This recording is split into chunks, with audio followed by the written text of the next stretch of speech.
Phil, presented by T-Mobile. And on a chilly night in Northwest Arkansas, the Razorbacks are looking for bowl eligibility. And the Rebels of Ole Miss continue to chase another 10-win season, which would be back-to-back for Lane Kiffin. It may be chilled, but the stadium is jacked, and everybody's calling the Hogs and ready for a big night of SEC football. Let's get it across the field to Cole Cubelic. Coach Pittman, I know you've had to work in and out with KJ Jefferson in the lineup. What's his status for tonight? He'll play. He's healthy. He's ready to go. He's the leader of our team, period. Offense, defense, special teams, we're excited about him. The conditions will be a part of this game tonight. What did you do to get your team acclimated this week? We're ready for it. We had to throw the football. We had to catch in this weather. Fortunately, the good Lord gave it to us all week. Thanks, Coach. All right.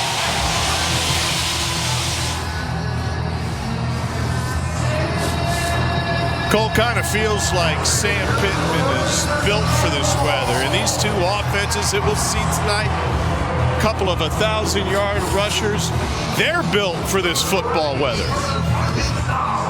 And Jordan Rodgers, Ole Miss has a good one. The S. Now entering Razorback Stadium, these are your Arkansas.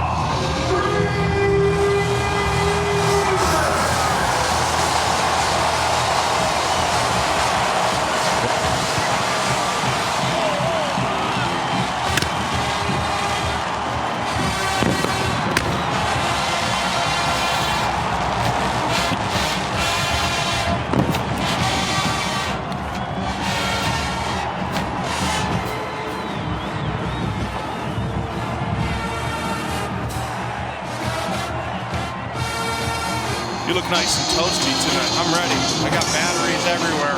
Let's go. Got the I do. I thought it was like a GPS system or something like that. How do you make sure the elements don't impact your team tonight? I'm not worried about it. It's really not that cold out here. It was supposed to be colder than this. Our guys will be fine with that. We got to execute. We got to play really physical, and we got to stop them on defense. Quickly, you put so much into last night's game. How do you get them to push that one up behind? I mean, that was last week. Obviously, we don't like how that fit. And these guys played great last week and should have beat LSU. Thank you. All right, Jordan, they got a great one in the back. Yeah, it's hard enough to bring down Quinshon Judkins, let alone an Ole Miss has a great scheme. You know what zone read is. It's pretty easy. Running back goes here, quarterback here, puts the defensive end in a binds. That's the regular zone read. But in this, both the guys he's trying to cover are right on top of each other. A little easier for the defensive end to play both. What I love about Ole Miss is they have this new option. It's called a toss option. Now the two players switch roles. Quarterback has the inside, running back has the outside, and the separation makes it so hard for that Ole Miss or the defensive end there to guard both. Expect a lot of that tonight out of Ole Miss.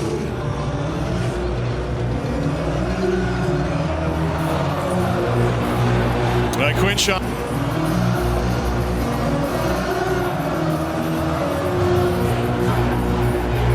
Cole, this running back that Ole Miss has, Quinshon Judkins, seemingly came out of absolutely nowhere. So physical. What does Arkansas have to do tonight to slow him down? Oh, first thing Barry Odom talked to me about on the field, he said, Cole, it's obvious, but we need to tackle well. He's a guy that just bounces off tackles. The body control, the lower body power that Quinshon Judkins has, especially for a freshman, it's just out of this world. You've got to keep contained.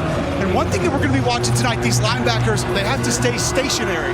That sounds weird because as a linebacker, you want to run, see ball, get ball, but they have to wait for all the window dressing to calm down and then go attack the football.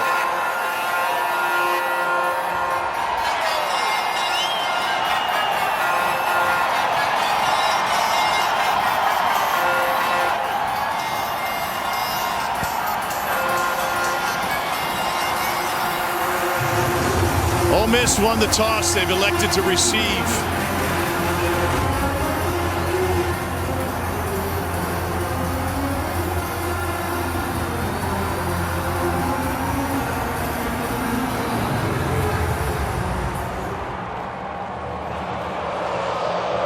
Bait set to kick off for the Razorbacks.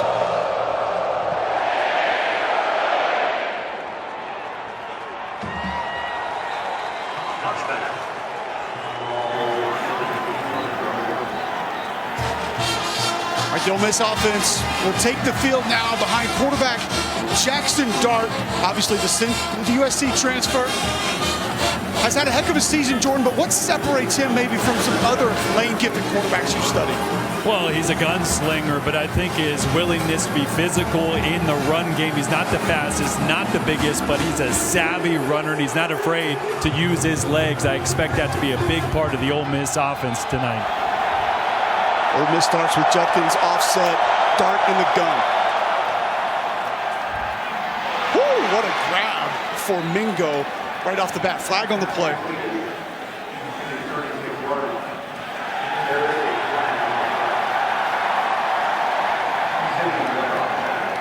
Pass interference, offense number 8. That's the distance to the goal. Big first down.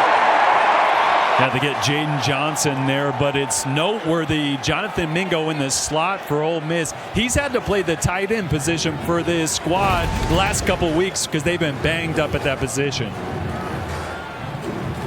And you get a look at Malik Heath. He just came off blocking. And that's one of those read plays that Ole Miss is going to have. The option play for Jackson Dart to pull it and spit it out to the perimeter. Dart under center. Jet sweep.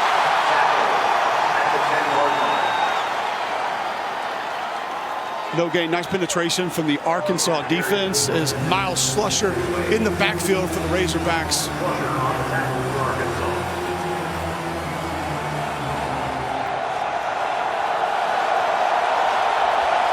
Dart in the gun again. Finds Judkins out of the backfield. Judkins out past the 20, past the 30. Just outside for first down yardage. And that right there is part of the development of Jackson Dart, knowing when to escape, when to find your check down, something that he probably wouldn't have done a few weeks ago. First down. Here comes tempo for Ole Miss.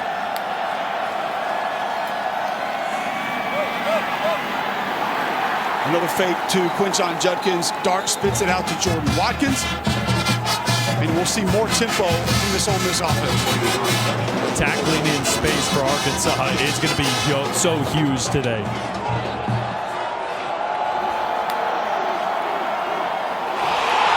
Ball on the ground. Arkansas scoops it up.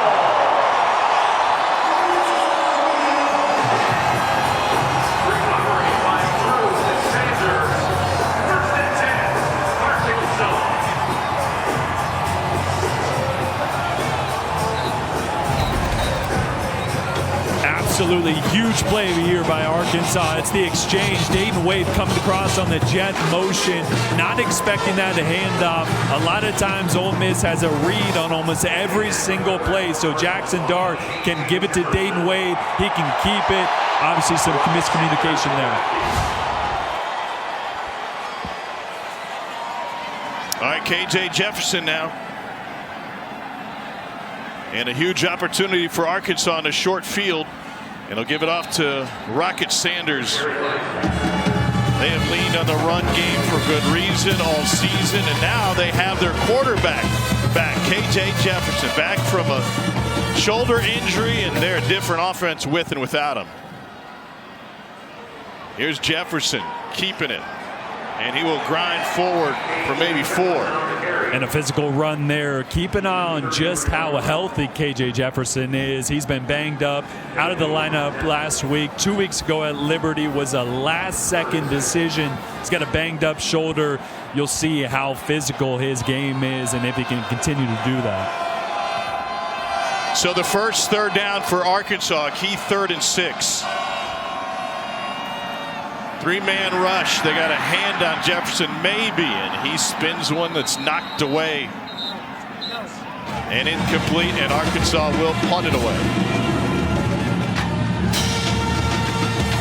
I think KJ Jefferson just happy to get back in the flow after missing last week's game.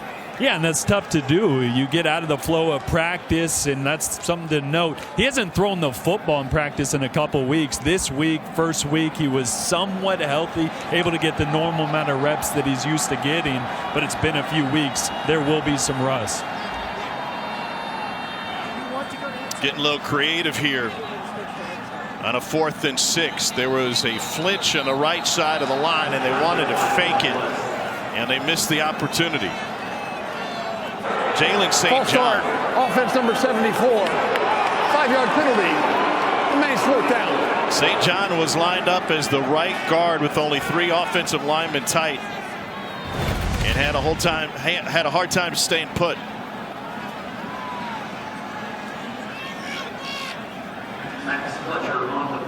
And so now Arkansas will punt it away, and Max Fletcher is there.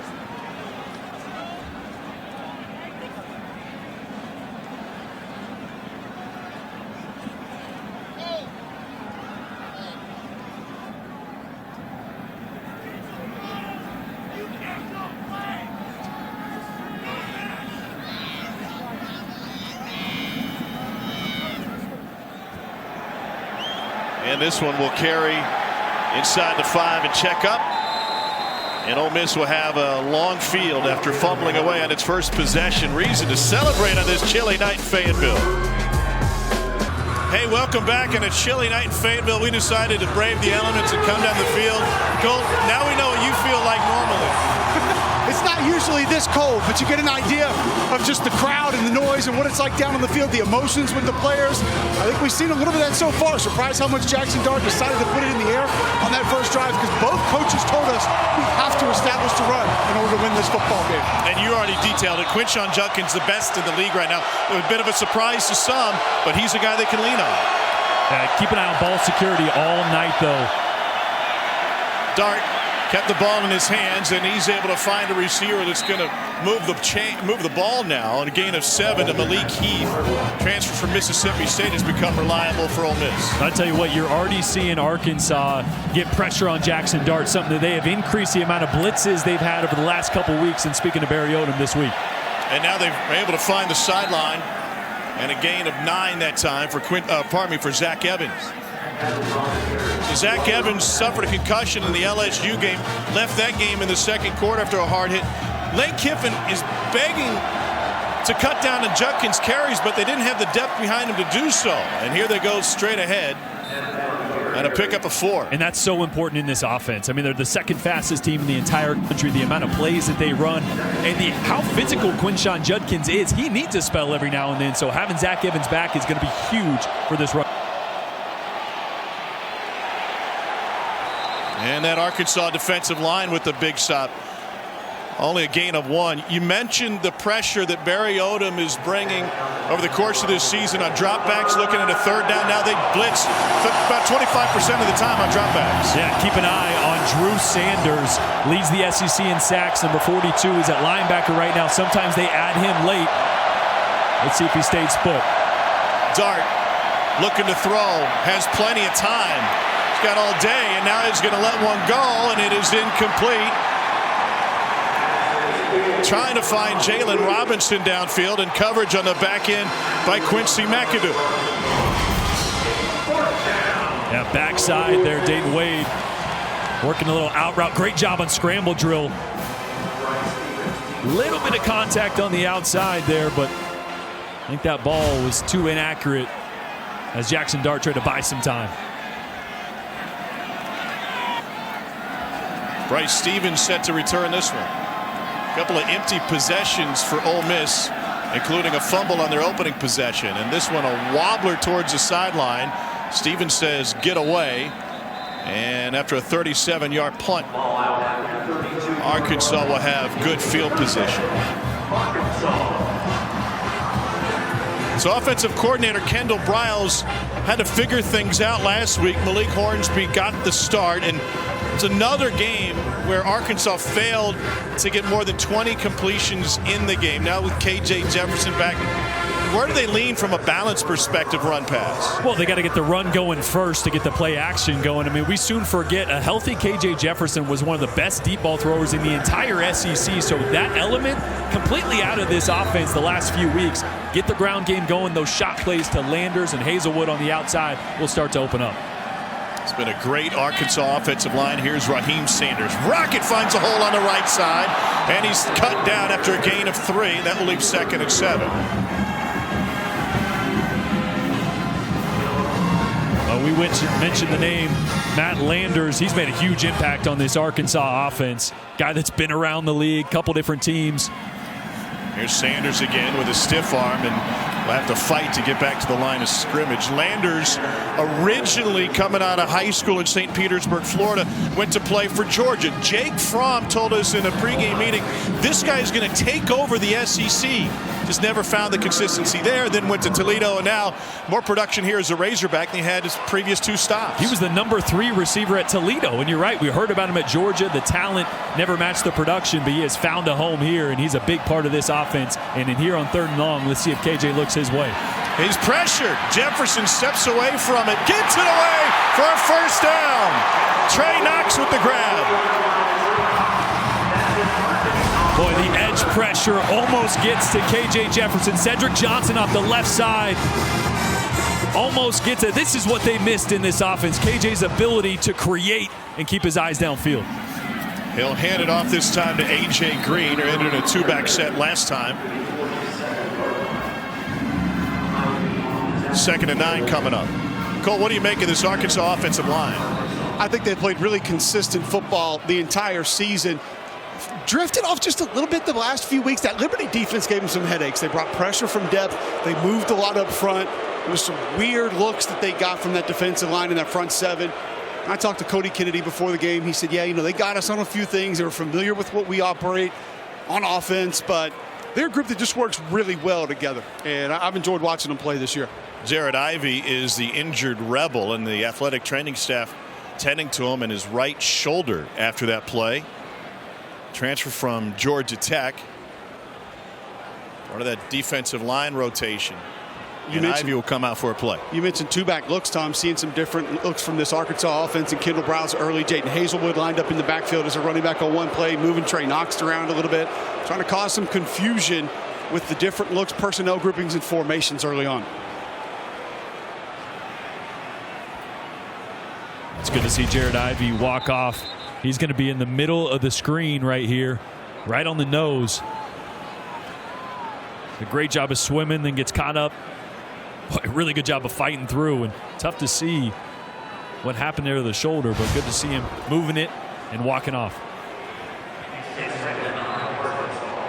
2nd and 9, Rocket Sanders off to Jefferson's right.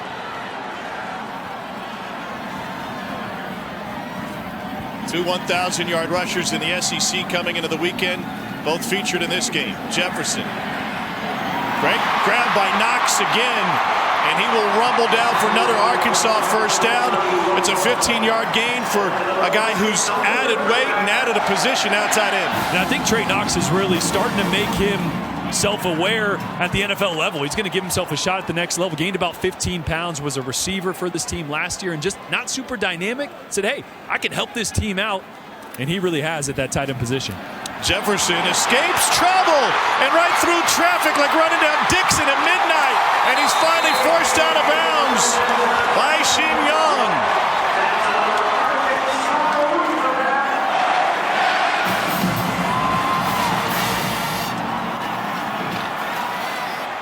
A 23-yard gain leaves Arkansas with a 1st and goal. Knox has been huge this drive. Jefferson, end zone, caught! And an Arkansas touchdown for Matt Landers.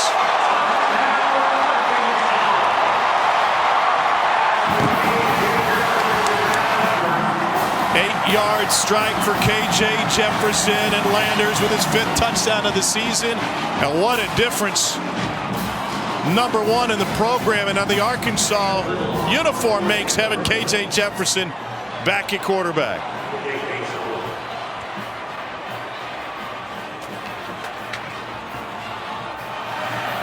Cam Little for the point after. is perfect for his career and extra points.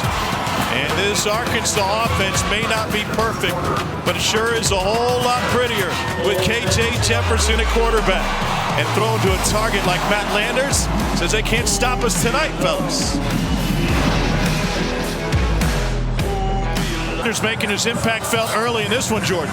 Yeah, and watch this route. It is so good. He's got a corner and press coverage right on him inside. He wants to run a slant. So what he's got to do, he's got to inside release, push up on this leverage, and then slant inside. Does a great job of working that corner. Look, works him a little bit, gives him a little move, then gets back inside, and a really good throw by KJ Jefferson. That is the impact Matt Landers has had on this football team. A great route, a big body, and he's the guy that KJ Jefferson really trusts. First 4 seasons, he had 6 touchdowns in his college career. He has 5 in this single season as a Razorback. Jake Bates puts it in the air. Dayton Wade will let it go over his head. So another possession for Jackson Dart, who's from Kaysville, Utah. Played at a couple different stops in Utah. Was honored as the #1 quarterback in the country before going to Southern California and USC. Now you might think a kid in Utah would love weather like this, but before he left the state on his way to USC, UCLA, and Arizona State as other finalists, he said, "I hate playing in the cold weather. Temperature sub-freezing tonight." Here's Quinshon Judkins. Great pursuit by Arkansas. And Judkins able to pick up 3 yards. Met with Barry Odom yesterday, Cole. He said this run game for Ole Miss is so good you think you have a stop. Next thing you know, you look up and it's 2nd and 2. He said you almost have to play it perfectly or else it's going to be a first down or a big gain. And you see linebackers already just a lot to deal with from emotion and a read perspective. Cole, this view shows me really tight splits for this O-line for Ole Miss. Wide open is Malik Heath. Somehow got open on the post. He's got it past midfield and an Ole Miss first down.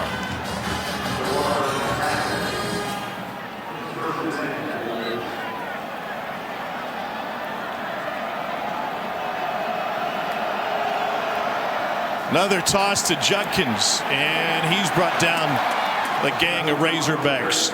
Cole, Ole Miss, granted, I'm on the field for the first time. Are Ole Miss splits always this tight? No, this is about normal. I think they may squeeze them down just a little bit more to try to get the overhang defenders closer to the tackle box, because you already see Lane Kiffin, Charlie Weiss Jr. trying to attack the perimeter against this defense early. Defense led by Drew Sanders and senior Bumper Poole. They come up the middle, and Dart is able to get it away. And Jordan Watkins stays on his feet for a couple more. And that's guys, a pickup of 7. A couple of those plays, that toss play is the one we broke down before the game as it started. That's called a GT toss. Both guard and tackle backside are pulling. Really messes with the linebacker's principles. Something to keep an eye on. Judkins dances his way through the hole, and this is what makes him great. Another Ole Miss first down on a pickup of 7. Just think about the difficulty to defend that, Tom. The GT toss that Jordan just mentioned. We've seen it 5-6 times already tonight, and the next thing you know, boom. You get an inside zone or duo just right in that A-gap. Judkins has been one of the most used running backs in college football. Even when Lane tried to give him a break, he's been too productive. Dart quickly to the outside and low. Incomplete. Trying to find Malik Heath on that one.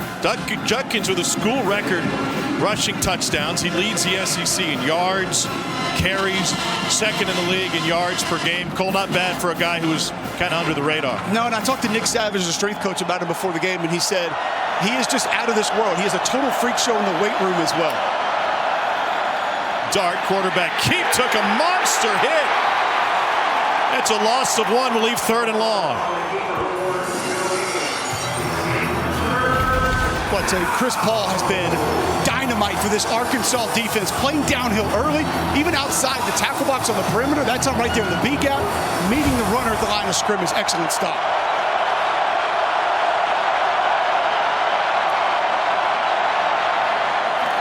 Quickly to Judkins, and nothing doing. Needed 11, got 2. Drew Sanders with the stop. The Alabama transfer brings athleticism to that linebacking core. They're going to leave the offense on the field.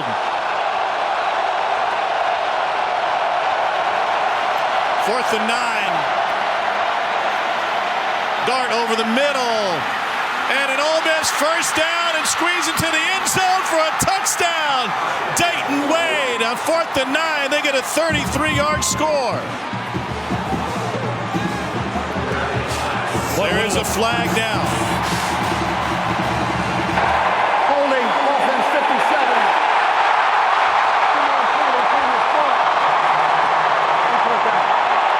And Ken Williamson dashes the dreams of the Ole Miss fans on a hold from their freshman Micah Pettis.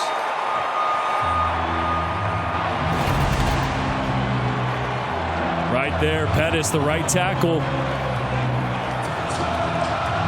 Just getting his hands a little bit on the outside. Oh, I don't think Cole Kublett's going to like that one too much.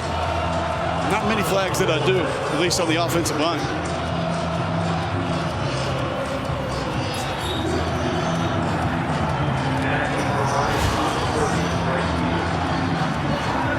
So Fraser Mason will punt it away for Ole Miss. Bryce Stevens back for Arkansas.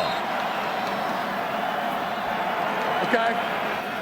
Clock operator, please put 5 minutes, 45 seconds on the game clock. 5:45. Jordan, one thing I've noticed being down on the field for the first time this year is I've kind of turned into my own quarterback. I'm trying like heck to find the play clock. I finally located it between the uprights. Yeah, I was trying to get associated with where the down and distance markers are up on the big board. Yeah, I'm doing the same here.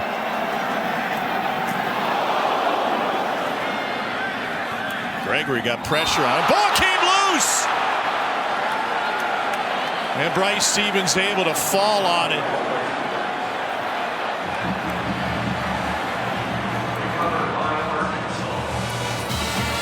Well, Hudson Clark able to find it. We got a flag down.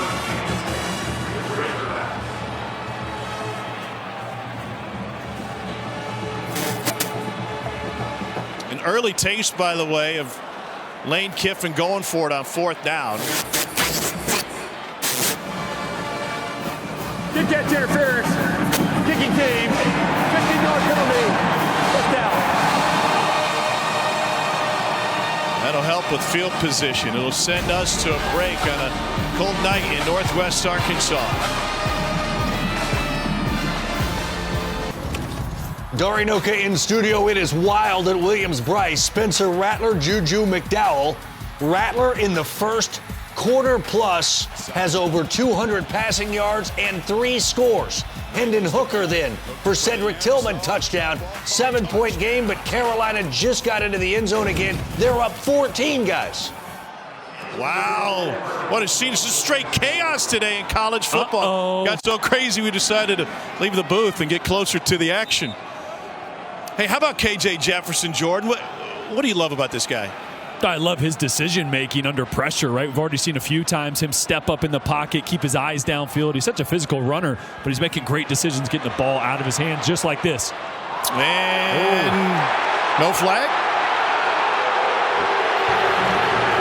I tell you what, this happened about 20 yards in front of me. I'm looking right at it. It looked like the contact was there just a little bit early. KJ steps up in the pocket, finds his man over the ball, and contact from behind by DeAndre Prince. Maybe a little early.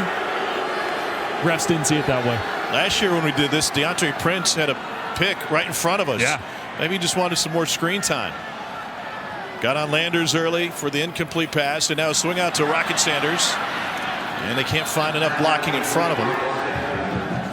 It is so impressive, especially down here at the field level, watching these Ole Miss safeties. Otis Reese right there made the tackle on Rocket Sanders.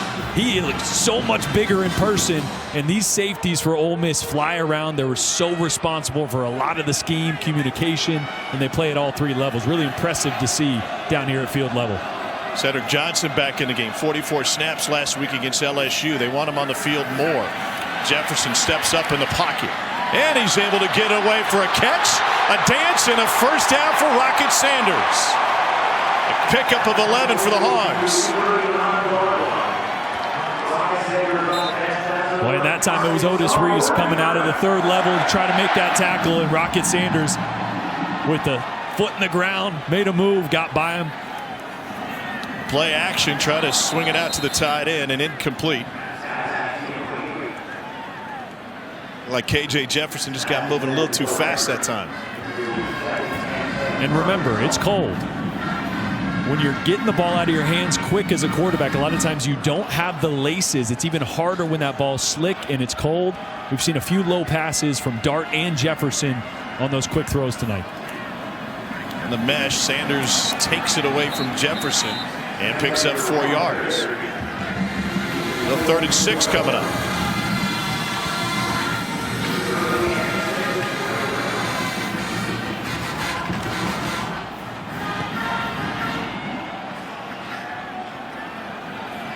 Slide Cedric Johnson down inside a little bit, trying to generate pass rush from a different area.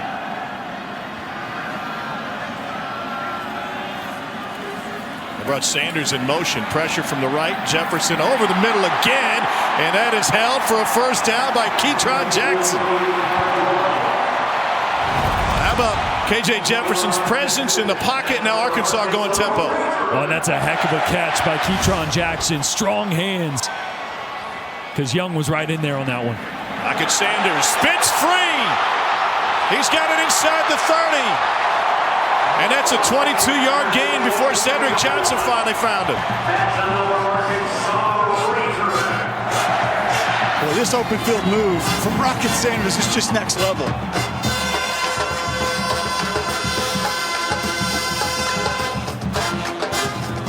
Hogs already up 7, looking to add to it. Jefferson lobs it in zone over the shoulder. It's Matt Landers again. Touchdown Arkansas again.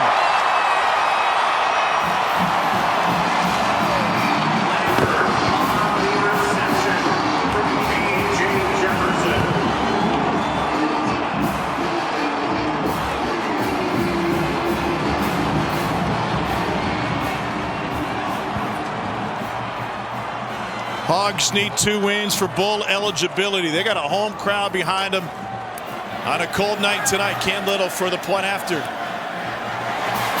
he drills another.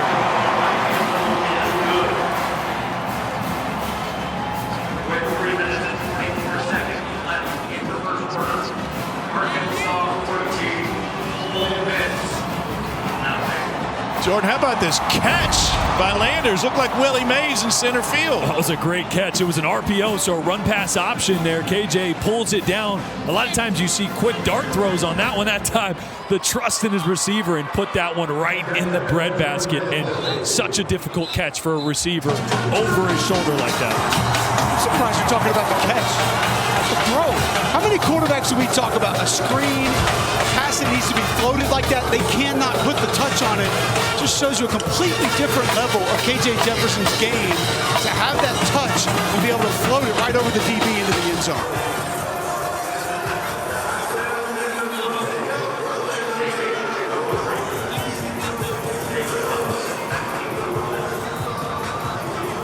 So no.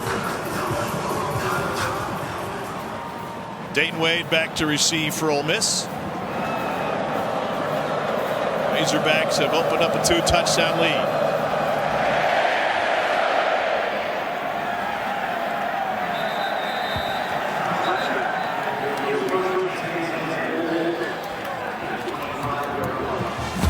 This season, for every field goal and extra point made by participating universities, Allstate will make a contribution to the university's General Scholarship Fund.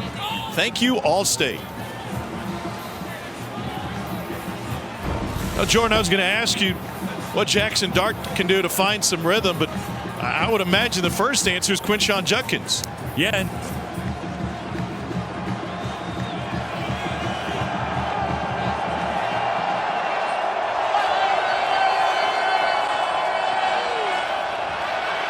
Dart lets it fly, and that is caught. Well, that'll get it going, and an Ole Miss first down, and then the ball came loose, and it's scooped up by Arkansas' Simeon Blair.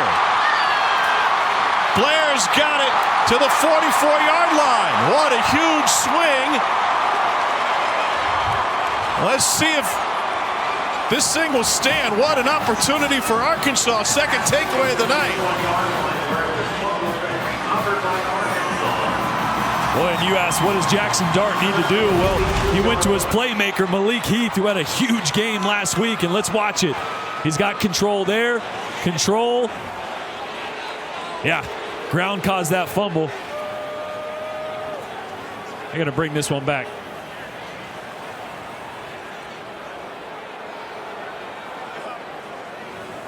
The ruling on the field is that the runner was down prior to losing possession. It's first down, Ole Miss.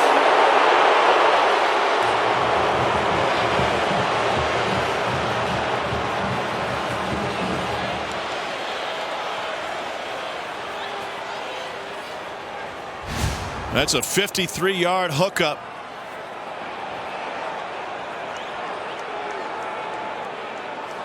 Zach Evans in at tailback for Ole Miss. He's the TCU transfer. And replay booth is going to go back to work, it seems.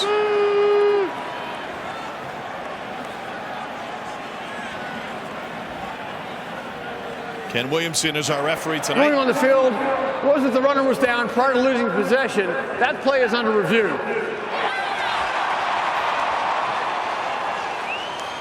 That's surprising. I feel like replay booth looked at that and felt like they needed to give another look. I've looked at it a few times. It sure looks like Malik Heath has control all the way to the ground. It's in his left hand there.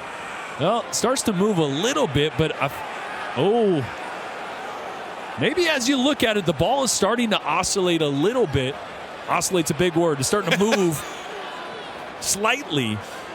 And I will say one thing to note, Malik Heath has those forearm sleeves on. We talked to Kendall Briles, the Arkansas offensive coordinator, didn't let any of his skill guys wear sleeves in the cold because of that. The ball has a tendency to slide a little bit. This could be a toss-up. Replay, yeah, the ball moves there. He regains control, and does it move again right before he hits the ground? That's going to be a judgment call, and I don't know. So, Jordan, you're looking at two things, whether or not it was moving before he hit the ground, and did he have enough of control to be down at that point with with either elbow, but it looks like both elbows hit at the same time. Right. And there is a moment there where McGlothern, right here, right there, where the ball starts to move, but it sure looks like Malik regains control. First down. Yeah. All right, so the play stands. And Ole Miss trying to take advantage of this situation.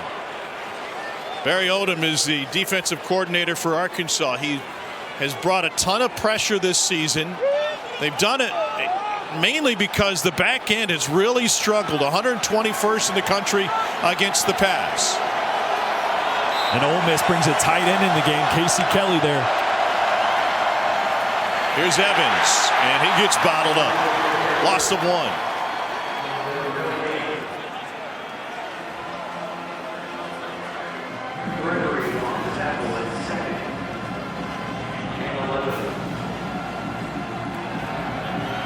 Both sides going a little bit lighter. Bumper pool exits, so bringing another defensive back.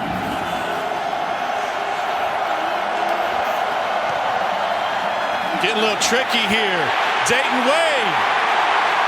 And Arkansas's defense comes up with another big play. It's a loss of 3.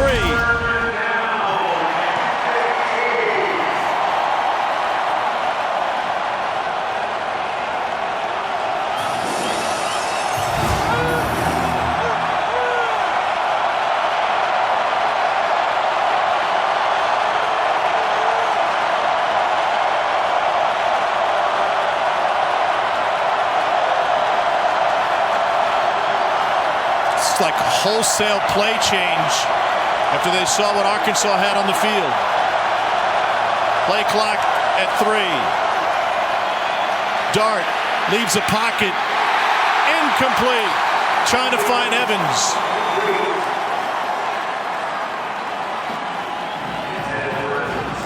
Dart's limping a little bit after that one. A lot of confusion, too. I don't think Casey Kelly knew the play when the ball was snapped.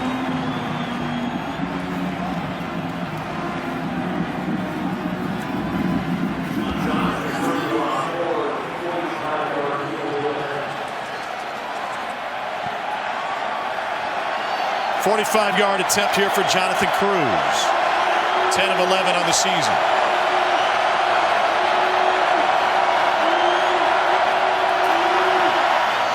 And this one clears the crossbar by about 1.5 feet. Did not get over by much.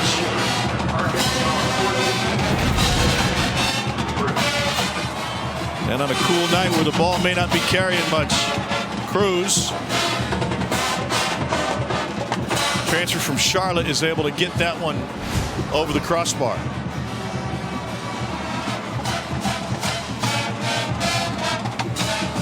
So Sam Pittman trying to get Arkansas back to a bowl, and they can do it with just one win in their last 2.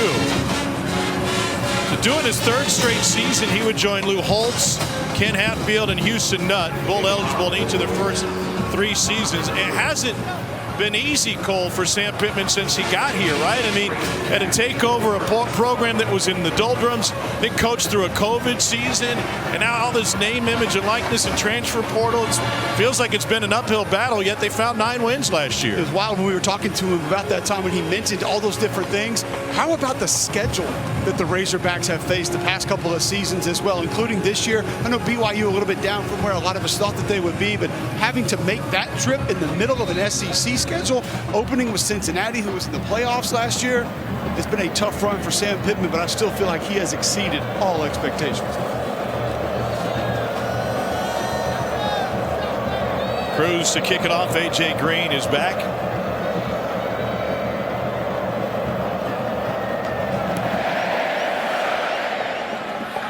And no return. So when you're stuck in the doldrums a little bit and things aren't going your way, Sam Pittman says this is not an area where we will wallow. We're trying to get bowl eligible.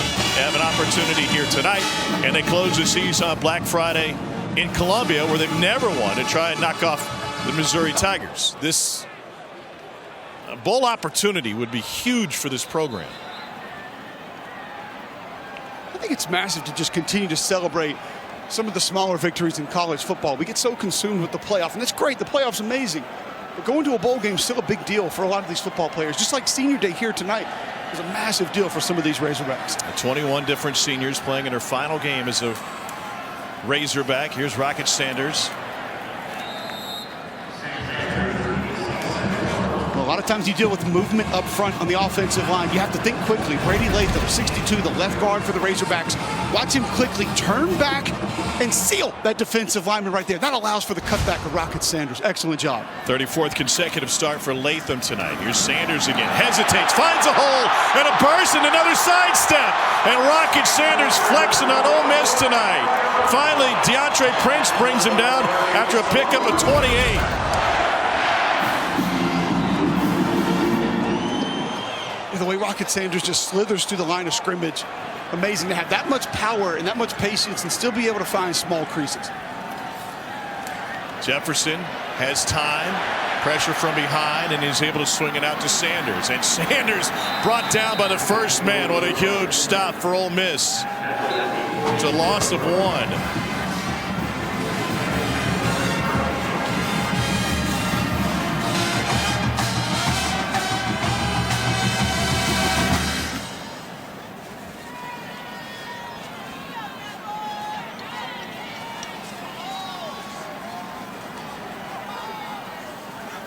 Second and 11.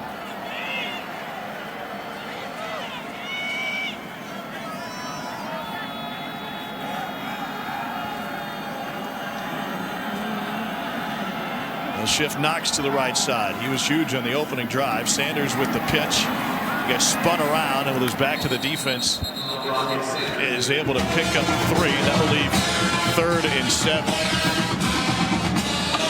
Really important here for Ole Miss to compress the pocket in the lap of KJ Jefferson. Last couple times they've gotten pressure on him, it's been from the outside. He's been able to step up into the pocket on these 3rd downs, keep his eyes downfield, and make a play.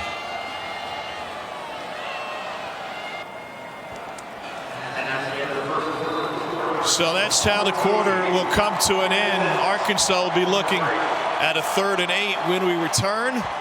Fellas, We got a great game, but it's not getting any warmer out here tonight. You going to be okay?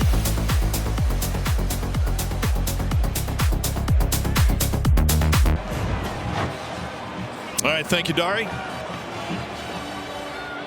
3rd and 8 for KJ Jefferson in Arkansas. This last game with a right shoulder injury, pressure from the right side. He evades it. Now he's got the sideline, and KJ Jefferson's going to scramble for a monster game on 3rd down. It's a 20-yard pickup. Boy, he looks healthy, huh? Yeah. Just the importance of rush lane integrity there with a quarterback like KJ Jefferson. You get too far upfield, you get washed down inside, he's going to be out the gate. Great meeting with KJ yesterday. He tried to go in the Liberty game, and here he's keeping it again, but that shoulder injury just led to some inconsistency, too much pain trying to throw the ball against Liberty, and finally they said very late in the week that he wasn't going to go last week against LSU. You saw it on film against Liberty. The first throw that he attempted to make, it wasn't the KJ Jefferson that we all have grown to see in this league and be so successful. It was pretty apparent. He threw for 367 in that trip to Provo against Utah. They put it in the air 40 times that night. Now back to corner of the end zone. Bobbled and hung on. Keytron Jackson with the touchdown catch.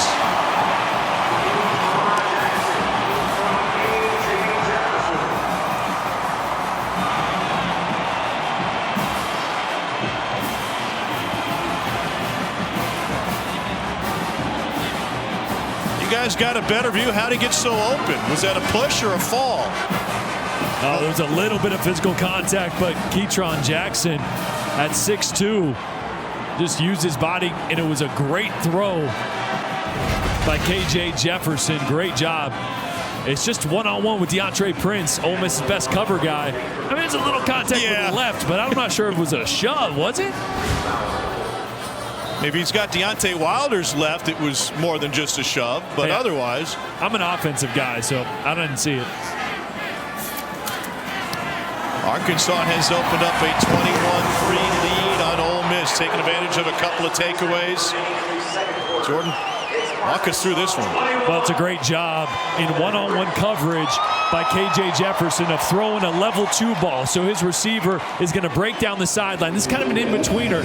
You don't want to lead him too far upfield. You don't want to throw a back shoulder because of where Keytron is. So he's a great job of throwing a touch ball with just a little bit of air. Not so much air that the cornerback has time to react. Great ball, great location for KJ Jefferson. KJ Jefferson 9 of 12 to start this game. There's a pylon cam look. What a beautiful catch. Took a little extra for the sophomore from Royce City, Texas. His 3rd touchdown catch of the season. 110 yards and 2 touchdowns for KJ Jefferson. Probably 3 touchdowns.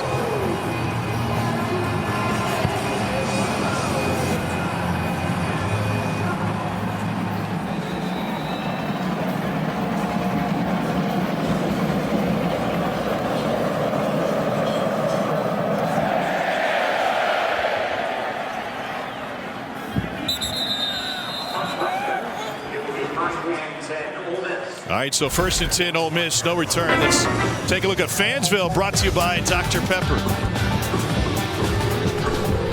Here's some chilly faces out there around the stadium today. Some more inspired than others.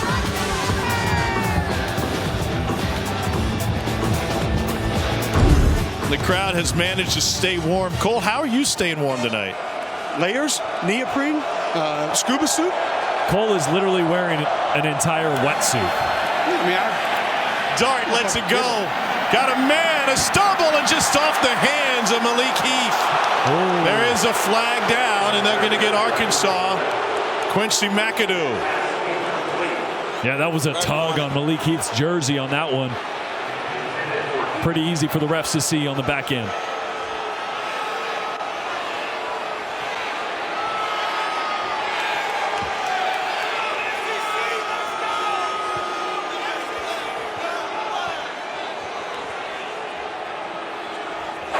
There is no foul for pass interference. Down here on the the field. I thought I saw it pretty clear. Let's check this out in replay. McAdoo right. Oh, I mean, he's got his right arm extended. It's not a full pull, but he is messing with Malik Heath running full speed down the field. I would have called that one. But again, I'm an offensive guy. I have my biases. On 2nd and 10, Dart pressured, and they'll collapse on him. No gain. Tackle at the 25-yard line. This is an off-the-ball linebacker in Drew Sanders. Watch 42. Left middle of your screen. Fight through the block. Maybe a little grab. Still able to get through. And initially gets the quarterback Jackson Dart. He has just been phenomenal in a lot of different ways for the Razorbacks this season. That dude is going to blow the doors off the NFL Combine. He is a physical freak. Dart dancing in the backfield, scrambling now, and he's got a step or two, and Jackson Dart will pick up the first down. It's a 17-yard pickup for the Ole Miss quarterback. Well, that's what makes him so dangerous. Pressure all around Jackson Dart. Finds the lane, and again, he's not the fastest dude, but he's a savvy, smart runner, and he's fast enough to run away from the defense on that one.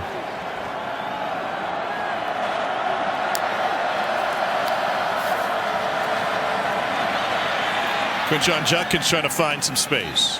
Takes the logo gain of 8. Fresh off the Burlsworth ceremony, Grant Morgan, former Razorback linebacker. You just saw Jackson Dart leave the pocket. We've seen KJ Jefferson do it multiple times. Why is that so hard, so frustrating for a linebacker to see a quarterback leave? Yeah, when you do that, you have just another element of the game you have to defend, and it's hard on a defense because it puts the stress. It puts the stress on the D end. It puts the stress on linebacker. They have to add another element where their eyes always have to be on the quarterback for that element. Pick up a 31 for Judkins. And then you see a guy like Quinshon Judkins make a run like that.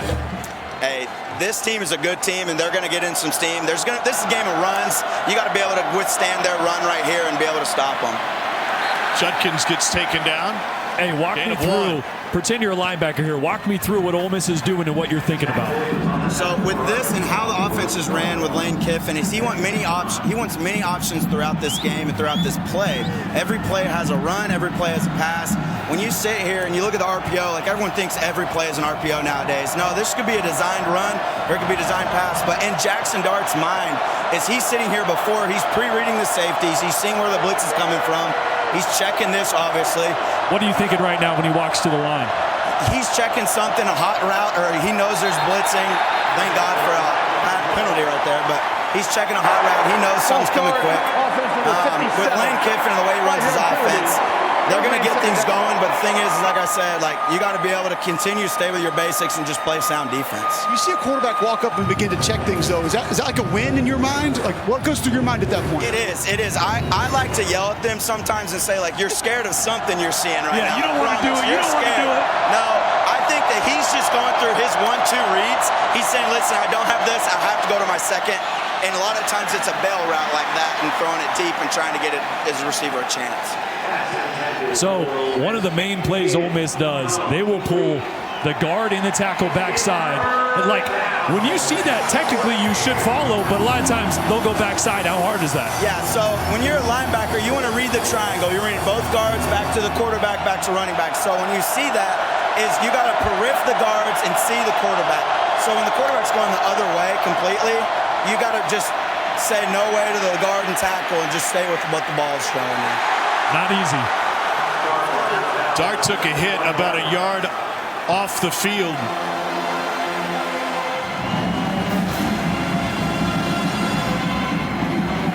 There's Cameron Ball with the hit. And Ole Miss will bring on the kicking team.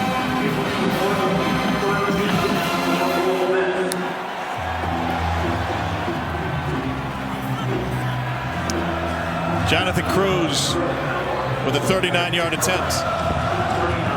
Ole Miss is missing a man. And he'll run an offensive lineman on there late, Mason Brooks. No wind to speak of tonight on this ice-cold night in Arkansas. Whoa! And this one is wide right. Missed opportunity for Ole Miss.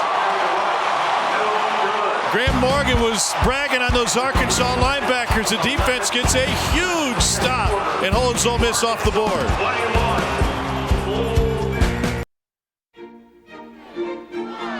SEC Saturday Night is presented by T-Mobile, bringing 5G to hometowns across the SEC. Hey, it's already holiday season, fellas. I mean, we're not quite to Thanksgiving, but the Grinch is out showing off his dance moves and shut down all the roads downtown last night around the square. It's okay. We're still able to walk to Theo's. That was nice and easy. Christmas parade was lit last night. A.J. Green in the backfield. Good one. More dad jokes from Cole. You should write a book. Little toss sitting up the screen and room for Hazelwood. Jaden Hazelwood, the Oklahoma transfer, is a leader in the clubhouse. KJ said this is a guy who gets everybody pumped up. He's a veteran on his way to the NFL. How about big 51 Ricky Stromberg, 10, 15 yards downfield on that screen. Low snap. Jefferson will take it himself, and he got sandwiched on the edge. No gain. And Otis Reese got him. I love talking to Kendall Briles about Hazelwood. Came on his recruiting trip and sat down, and Kendall goes, hey, do you want me to talk about all the recruiting BS, or you just want to start talking ball? He goes, let's talk ball. Kendall's like, I knew he was coming right away. He said, I want to learn the offense. Let's go. Yeah. He played at Cedar Grove High School outside of Atlanta for Jimmy Smith, who's now the Arkansas running backs coach. And before Hazelwood told his parents he was going to commit to Arkansas, he called Coach Smith, said, I'm coming. Quick hitter to Hazelwood again. And he had to battle through so much, a torn ACL that occurred during the COVID season and in that summer. So he had a hard time just kind of getting his mind right, getting back into the swing of things. He's the most depressed I've ever been, just away from the game, and going through the grind of getting back healthy was a real battle that he had to win. It was cool when you asked KJ Jefferson about Jaden Hazelwood as well. He said he brought a mentality to that room that was needed. I'm sure Hazelwood would say the same about having KJ Jefferson back. Hazelwood was considering transferring as soon as Lincoln Riley left, took his quarterback with him, and a bunch of other Sooners. Pressure coming. They got a hand on him. Jefferson spins away. A pump fake will get him more yardage. And Jefferson cut down on the sideline. Wow, this guy is a monster. It's a pickup of 2. Should have been a loss of 6. I mean, once again, just a great job of navigating the pocket. I don't know how we got out of that one. It's the strength and then little savvy pump fake to gain a couple more yards there. Cole, why does everybody keep falling for the pump fake when the quarterback is past the line of scrimmage? What would you do? If a quarterback's running at you and he looks like he's getting ready to throw the ball, you're going to jump up and try to knock it down. Every time, guys. 5-6 yards downfield doesn't Why matter. do people fall for Steph Curry's pump fake? I mean, it's just trying to block the ball. Because he doesn't miss when he shoots it? Yeah. AJ hadn't missed through the air too much tonight. Yeah. Reed Bauer to punt it away. Jordan Watkins runs up on it, and with the fair catch, Ole Miss will have the football when we return to Fayetteville. 21-3, Jackson Dart getting loose. He's 8 of 13 so far tonight for $121. What do you like about his game and his mobility? Well, I love that he plays the quarterback position like a shortstop, and that's what you need to do in the RPO type spread system. Check this out. When you're a quarterback, you were probably always taught, step to your target, right? Well, when you step to your target, you actually cut off your hips. You lose velocity. You can't change your arm angle. So Jackson, being a baseball player, does a great job of stepping lateral. Not stepping straight, stepping lateral. That allows his entire lower body, all that velocity into the throw, but also change his arm angle. So on those RPOs, he's not trying to get his foot right in the right position. He's riding, leaving his feet where they are, and he's able to throw that from any angle. That's why he gets the ball out so quick and it's so effective. It's kind of taken over all of football, right? Absolutely. I mean, Patrick Mahomes played baseball at Texas Tech, and that's a guy who can get it off from any platform, any angle, and they turn to the run game in Zach Evans. Well, I thought it was interesting talking to Lane Kiffin. He's like, we've completely changed our philosophy on how we recruit quarterbacks. Yeah. It used to be the big Carson Palmer pro style, big, strong arm. He's like, now I want that shortstop. I want that middle infielder that can get the ball out quickly and make me right even when he's not set. Here's Evans, huge hole, and Evans takes it down the numbers before finally getting out of bounds. And the stiff arm helped him pick up 38. I tell you what, Quinshon Judkins is the one that gets credit for being such a physical back, but Zach Evans will not just run you over. He does a great job with his hands as he's out in the open field. He's always physical at the end of his runs. Got him out of the portal. Came to the SIP. Was at TCU last year. Two running backs out of Texas, Evans and Ulysses Bentley out of SMU. And they've been overshadowed by the job the freshman Quinshon Judkins has done. And Judkins back on the field next to Dart. Ole Miss back in 11 personnel with the tight end on the field. Dart, deep drop, lets it go, corner of the end zone, and it is knocked away. And McLaughlin, the LSU transfer, got him Mingo's way. Yeah, a great route by Mingo. He had a step. Jackson Dart pumped to the right side of the field, so he was a little late getting back to this throw. He ended up having to throw with less air than he wanted to, trying to be more perfect there. If he would have got it up earlier, might have been able to put more air and give Mingo a chance. And that man coverage, is the pump even necessary?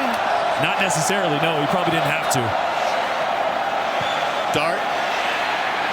They got a hand on him, and somehow he pulled a KJ Jefferson and got out of there. And surged forward and picks up 9. That's going to leave 3rd and short.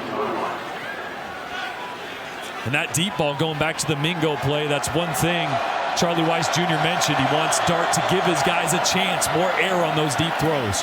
Judkins picks up the first down. It certainly feels different down on the field, right? Like there's more of a sense of urgency down here. I know Ole Miss is second fastest offense in the country, but everything feels like it moves fast. Yeah, you get an idea just how far these linebackers and nickelbacks have to travel to get aligned and how quickly they have to do it. Great linebacking core for Arkansas, by the way. They're preaching patience this week. Judkins with the jump cut. And oddly enough, Cole, a half yard can make a difference. They wanted to line up not 5 yards off the line of scrimmage, but 5.5. What difference can that make? Well, sometimes you give away your tendencies based on where the running backs line up. Charlie Weiss Jr. told.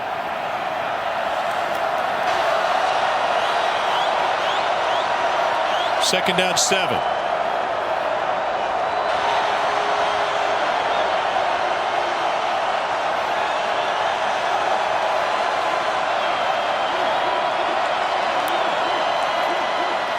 Judkins and multiple flags fly.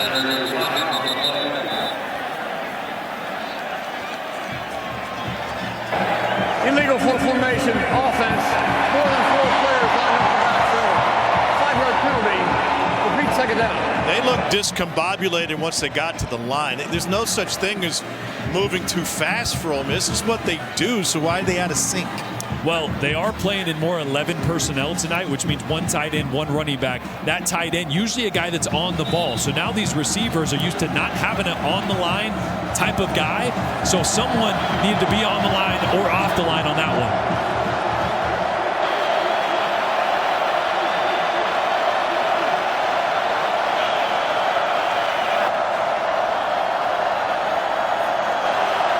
They'll attach Mingo now.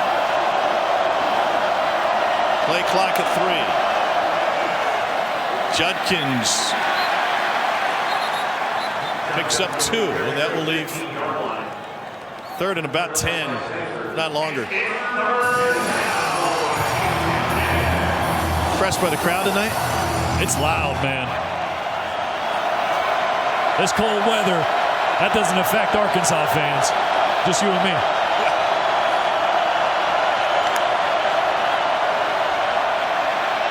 Dart steps up, lobs back of the end zone, flag down. And Cole, right in front of you, Jordan Watkins with a grab from a 15-yard touchdown, unless it's coming back.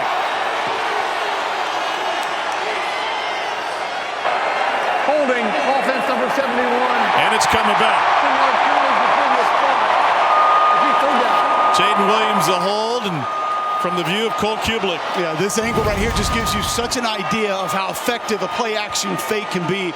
Really nice job of Jackson Dart by putting that football down in the belly, making you think it's a run play, and then all of a sudden there you see the slam. Yeah, and it was Jaden Williams definitely hooked the defensive end on that one.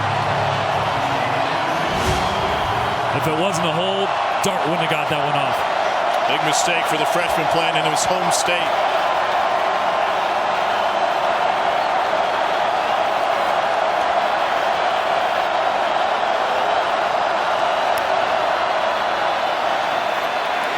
Dart gets it away. Fantastic grab and a pickup of 11 for Jordan Watkins. And they're going to bring on the kicking team and take 3 if they can.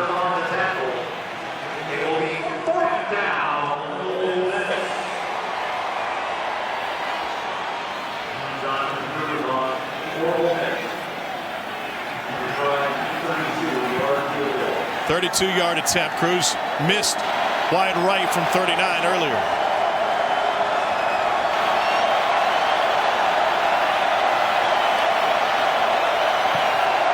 That was only his second miss of the season, and he is back on the right track here. That penalty took 7 off the board. They only got 3 back. 21-6 Arkansas. Dari Nowkhah in studio. Couple of updates. Spencer Rattler, first half, 249 yards and 4 touchdowns. South Carolina leads Tennessee 35-24. Now, there's other things happening that could help Tennessee if they come back, like Southern Cal trailing UCLA 14-0 after 1, guys. Wow, Dari, 355 yards of offense for South Carolina in the first half. Welcome you back to SEC Saturday Night, presented by T-Mobile. Yeah, I talked to Shane Beamer this morning, and he said he had a conversation with Spencer Rattler this week, and he said, I could have brought in anybody to be a game manager. I brought you here to be a game changer. He wanted him to play with no fear, and it looks like he's doing that in the first half against Tennessee. Green takes a fair catch.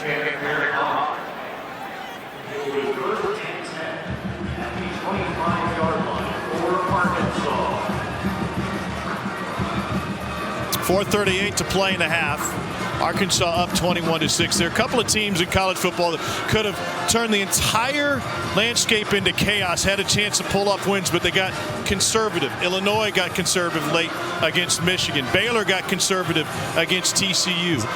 If you're Arkansas, how do you handle this possession here when you've had momentum this entire half? Just keep running your offense. I mean, the offense that they've been running has been effective. They've been moving the football. More passing game than we thought there was going to be. Sam Pittman told us we have to establish the run, but that's been there as well. And here's Rocket Sanders. He's just dragging dudes with him. He picks up 2. Took A.J. Finley, 205 pounds, for a ride. But see, Tom, from this angle, you get that feel for just how small those creases are that Rocket Sanders is able to find in that zone scheme. Sanders again. That hole was a little bit bigger and he created some more space. Rocket Sanders was a great basketball player in high school before he decided to focus entirely on football at a Rockledge High School in Florida.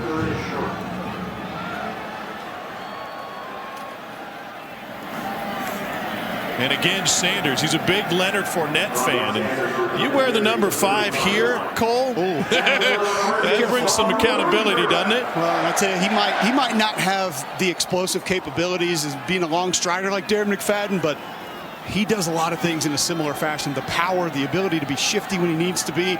He's a really fun back to watch. He's got a phone call from McFadden. He said, just keep doing your thing. Here's that thing. And it's a first down run for Rocket Sanders and a pickup of 15. Boy, Kendall Briles said we should be able to hand the ball off and get 5 yards every single time. And right now, this Arkansas offensive line is physical, and Rocket's doing a great job of finding those creases and hitting it fast. KD Hill is, Ashanti Sistrom is down for Ole Miss. And that'll break up this Arkansas rhythm. Rocket Sanders trying to take over this game.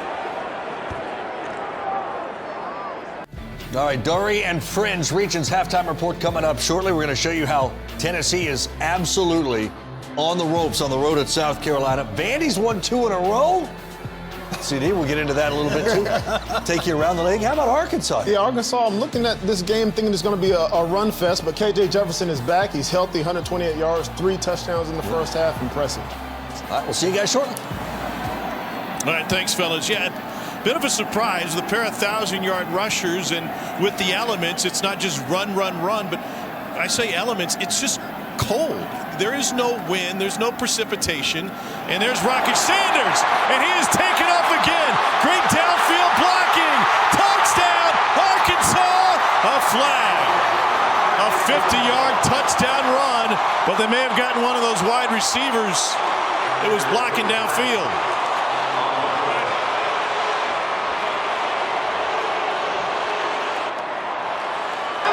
Holding, offense number 9, 10-yard penalty for the spot of the foul. After enforcement of the penalty yards, it will still be first down. And indeed, Hazelwood. Well, that's so hard.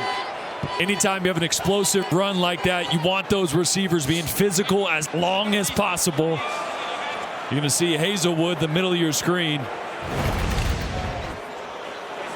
Right on the 40-yard line right there. And just a little too physical as the DB tries to get away from him on that one. A.J. Finley. Oh, but then you got to let him go.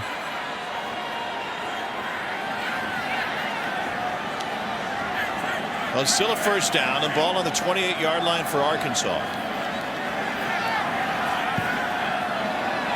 Just keep feeding him, right? Yeah, and there he is again. And Rocket Sanders picks up 8. Cedric Johnson able to ride him and bring him down. Yeah, and in talking to Kendall Briles, he mentioned, look, this front for Ole Miss, it's airy. There's a lot of space. A lot of the tacklers come from the secondary, from the physical between the tackles, get a good push. We should be able to get chunk after chunk after chunk and force Ole Miss to do some things they don't want to. Get into a lot of run blitz situations, which leaves them vulnerable in the back end. 14 carries, 126 yards now for Rocket Sanders. And Lane pregame insisted that there wasn't carryover from Alabama, but it certainly looks like there is. Here's Sanders carrying the load for Arkansas. Got his touchdown from 20 yards out.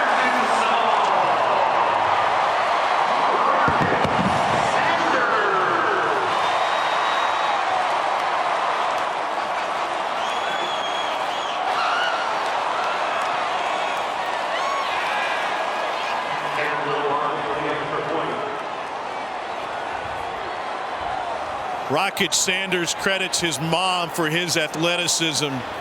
She ran track, played basketball, flag football, but he said when she was playing flag football, she turned it into tackle. Mom was physical. He's physical. They can't tackle him.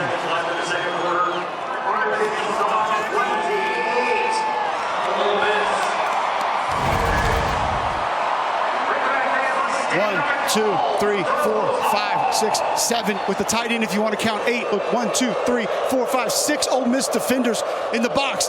Plain and simple, Arkansas's got the numbers here. Sam Pittman told us about it in the meetings. It's not hard. I talked to Cody Kennedy, the offensive line coach, about it pregame. He said, listen, man, if we've got the numbers, we've got to run the football. That's a perfect example right there of Arkansas having more blockers, more bodies than the Ole Miss defense can account for in the tackle box. Cutback by Sanders, nobody home, touchdown. 7 plays, 75 yards on that drive, all Rocket Sanders. It's a 28-6 lead. You know what Rocket Sanders does before he goes to bed, Jordan? No. Okay, good. I didn't want you to guess. Bangs out some push-ups, gets one quick last workout in, and then does some yoga, about 20-30 minutes of yoga. Wants to hold that flexibility, eases into the night. So it's kind of like your routine. Do without the push-ups. yeah, besides the push-ups. And besides easing into anything.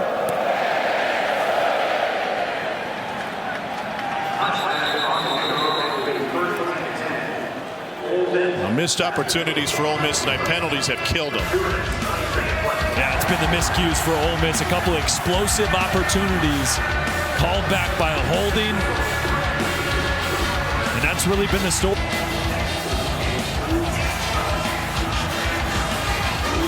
Yeah, you're saying that's the story. You get 2 big plays wiped off by penalty. In a game like this, momentum is a real thing when you're playing on the road in college football. Yeah, you look up at the scoreboard and you look like Arkansas is dominating, and then you go, Ole Miss has 266 yards of total offense. Yeah, Arkansas has more, but they're not moving the football. just big penalties and not closing drives out in the red zone has really been the story for Ole Miss. Pick up a 4 for Quinshon Judkins. 2:08 and rolling here in the second quarter. Dart took a couple shots, and he's hooked up on a couple of deep balls. Now check to the sideline for the play.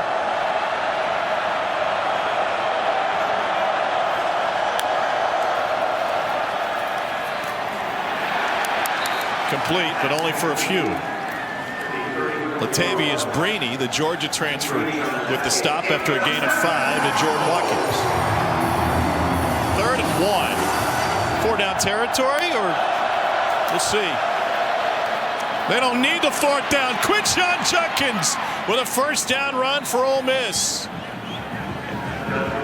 Boy, it's like watching 2 mirror images of the Rocket Sanders and Quinshon Judkins. It's like the Spider-Man meme. Yeah, I mean, point at each other like, oh, you run fast and you're physical. I can run fast and I'm physical. He hit that hole so fast. It's a great job by a true freshman. You don't usually see instincts and feel like that at the running back position that young. Second quickest offense. Oh, picked off! What a play by Drew Sanders! Drew Sanders, the Alabama transfer, showed up in town, put in a brand new position. Mikey Shear, his position coach, said, we're going to make you something. They're making him into a pro. Unbelievable play by Drew Sanders. It's a tough one for a quarterback. When you're throwing a slant to the left, your eyes are out wide to the left, but you're throwing the ball inside. So Jackson Dart never saw Drew Sanders sitting right in that window for the slant because his eyes were outside watching the man-to-man coverage. This guy was playing defensive end at Alabama, and now they've made him into a linebacker. Yeah, and he's going to make some money at the next level because he came to Arkansas. They let him play a position that used his talent, that let him develop the skills he already had at Alabama. I think they kind of wanted to have him gain some weight, play with his hand in the ground. He said, no, I can play linebacker pretty well. Coming out of Denton, Texas, he was the #1 athlete in the country. It's a loss of 1 for Rocket Sanders. Tom, I thought the best quote on Drew Sanders that we got from the Arkansas staff was from Barry Odom, and he said, there hasn't been one thing that we've asked him to do that he cannot handle. And obviously they've asked him to do a lot of different things this fall. 45 seconds left in the half. 2nd and 11 for KJ Jefferson. Over the middle. And a big gain for Hazelwood. Gain of 18. Arkansas has all of its timeouts remaining. And Sam Pittman's going to use one right here.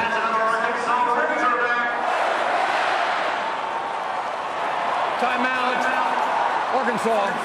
First time the pressure doesn't seem to make a difference to KJ Jefferson. Not when you're 240 pounds. And again, we've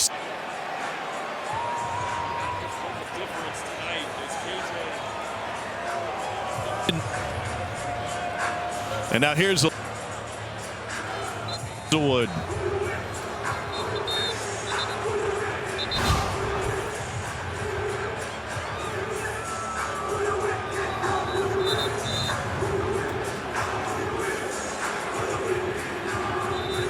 Hey, Tom.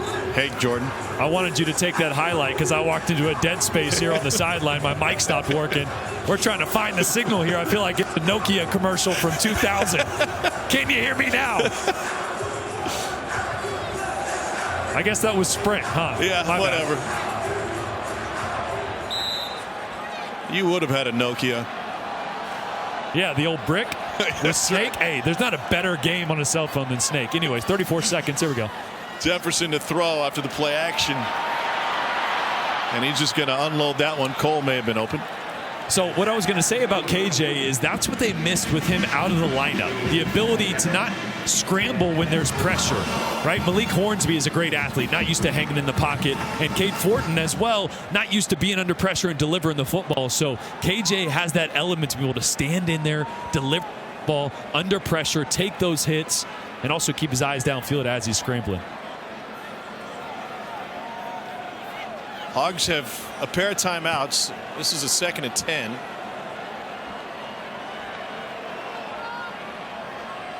Ketron Jackson in motion. Little pitch. Here's Rocket Sanders. And there's a lot of room. He's got a 1st down. And that'll stop the clock for a moment after a pickup of a dozen. 20 seconds left in the half.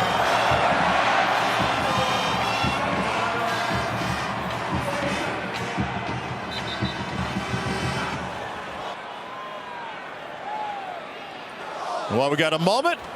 Let's hear from Laura Rutledge in Academy Sports. Wherever fun happens,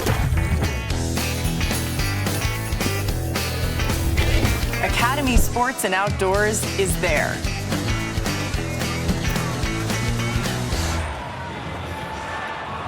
"20 seconds left in the half. What a creative way to get it to Rocket Sanders with the pass. It's a little shovel to open up a huge lane for him. By the way, this atmosphere has turned into an Arkansas party tonight. And those scores that were wiped off the board due to penalty put momentum on the Arkansas side.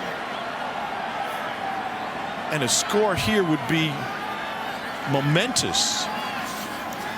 Get the ball to start the second half. Jefferson finds Rocket Sanders, and he steps out of bounds after a pickup of 5. 15 seconds left. Such a good job there by KJ. Again, keep singing his praises, but when you're in the red zone, especially as the clock's ticking down in the half, it's touchdown to check down, right? You want to keep the ball in play. Great job of his checking it down, picking up a few more yards, getting closer so they can take a few shots into the end zone here with 15 seconds left. Ball on the 13-yard line. Sanders is still in the backfield with him. They have one timeout. We got multiple flags, and he'll just fire this one to the end zone, and it was knocked down by Trey Knox.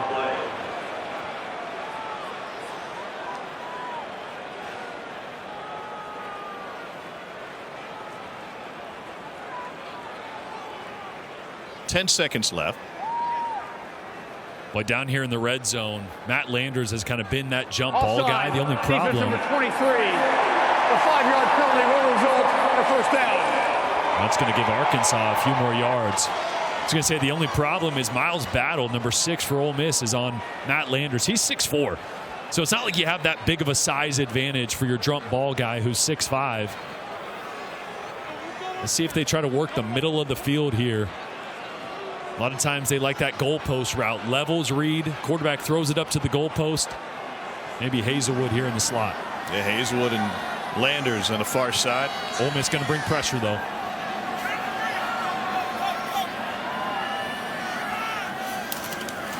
They'll give it to Sanders. And Rocket Sanders has blockers, and he is in.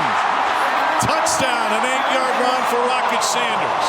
All Arkansas in his first half. And over here at the Ole Miss sideline, they look bewildered. It's such a good block here by Luke Jones, the left tackle, climbing to the second level, plowing the way for Rocket Sanders.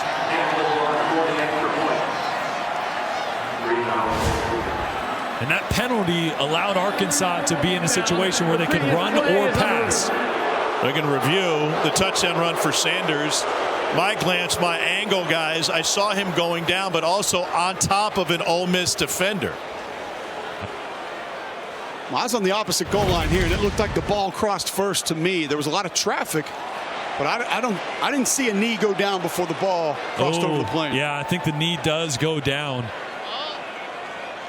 He ends up on top of an Ole Miss defender, but I think the knee goes down a little bit before that. Yeah, he was on Tysheem Johnson. Well, maybe not. It's tough to tell there. They do something pretty cool here at Arkansas. On the Jumbotron, they have the officials' view, so you can see exactly what they're looking at. The field is confirmed. Touchdown. And there you go. Boy, that knee almost goes down. It's so close, and then he gets on top of the Ole Miss defender. But again, that penalty gave them the yardage to be comfortable handing the football off there.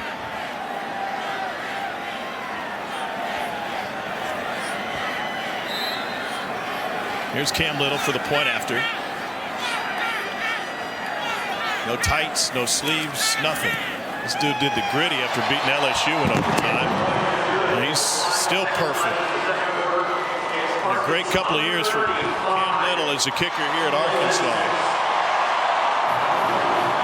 Arkansas up 35-6. And coming up the half, you can watch a live performance from the Razorback Marching Band on SEC Network Plus.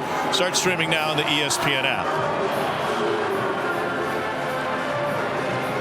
Guys, this is shocking to me. Cole, how much of this could be a hangover from that great effort they had against Alabama? I think that's very real, but you guys talked to Lane Kiffin about it before the game.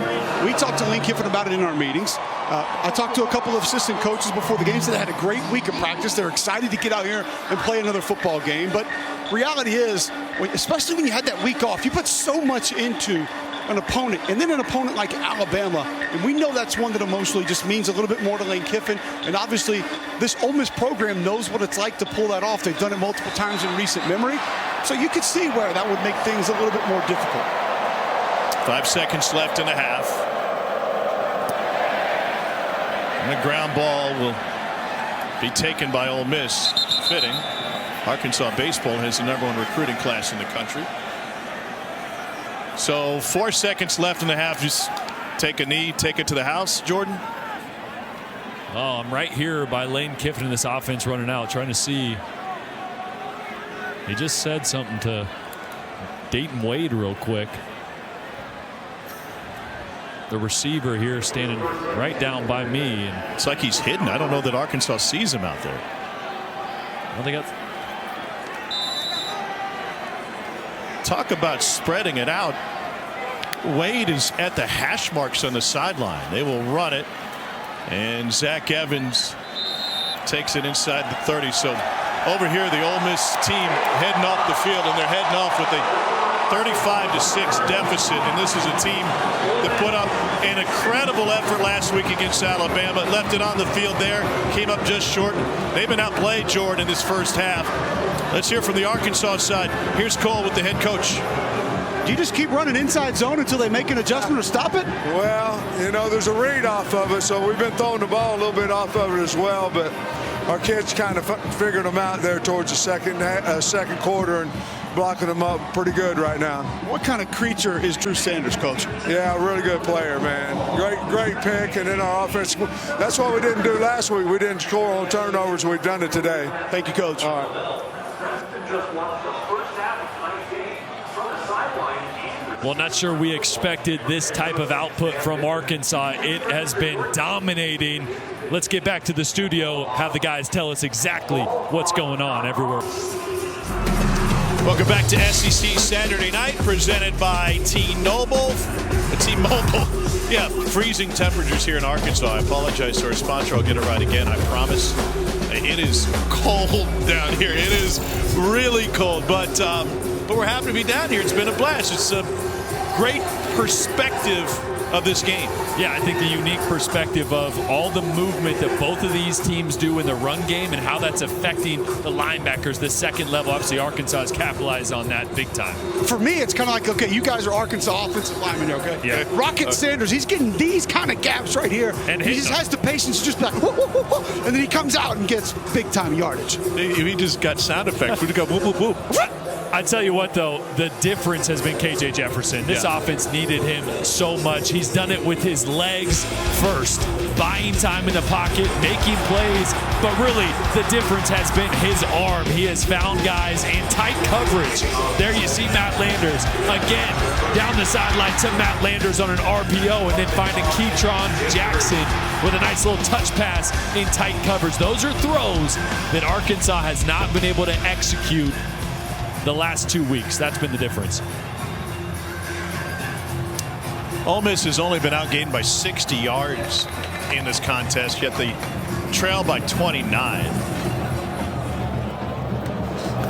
Elements, impact, motivation when you're down 29?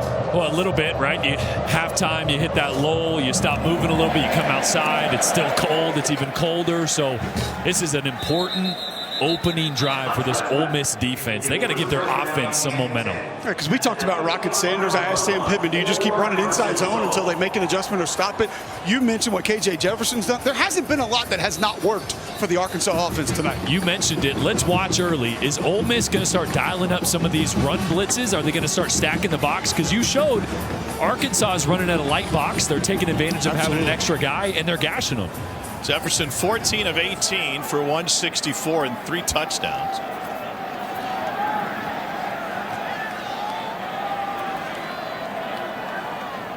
And with Knox in the game, you got numbers here again. You're playing 3 defensive linemen.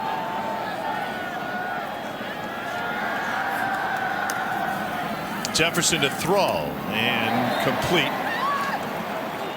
That's Matt Landers in a pickup of 7. Let's talk about Matt Landers for just a minute. I mentioned this in the first half. Jake Fromm was raving about this guy when they were together in Georgia.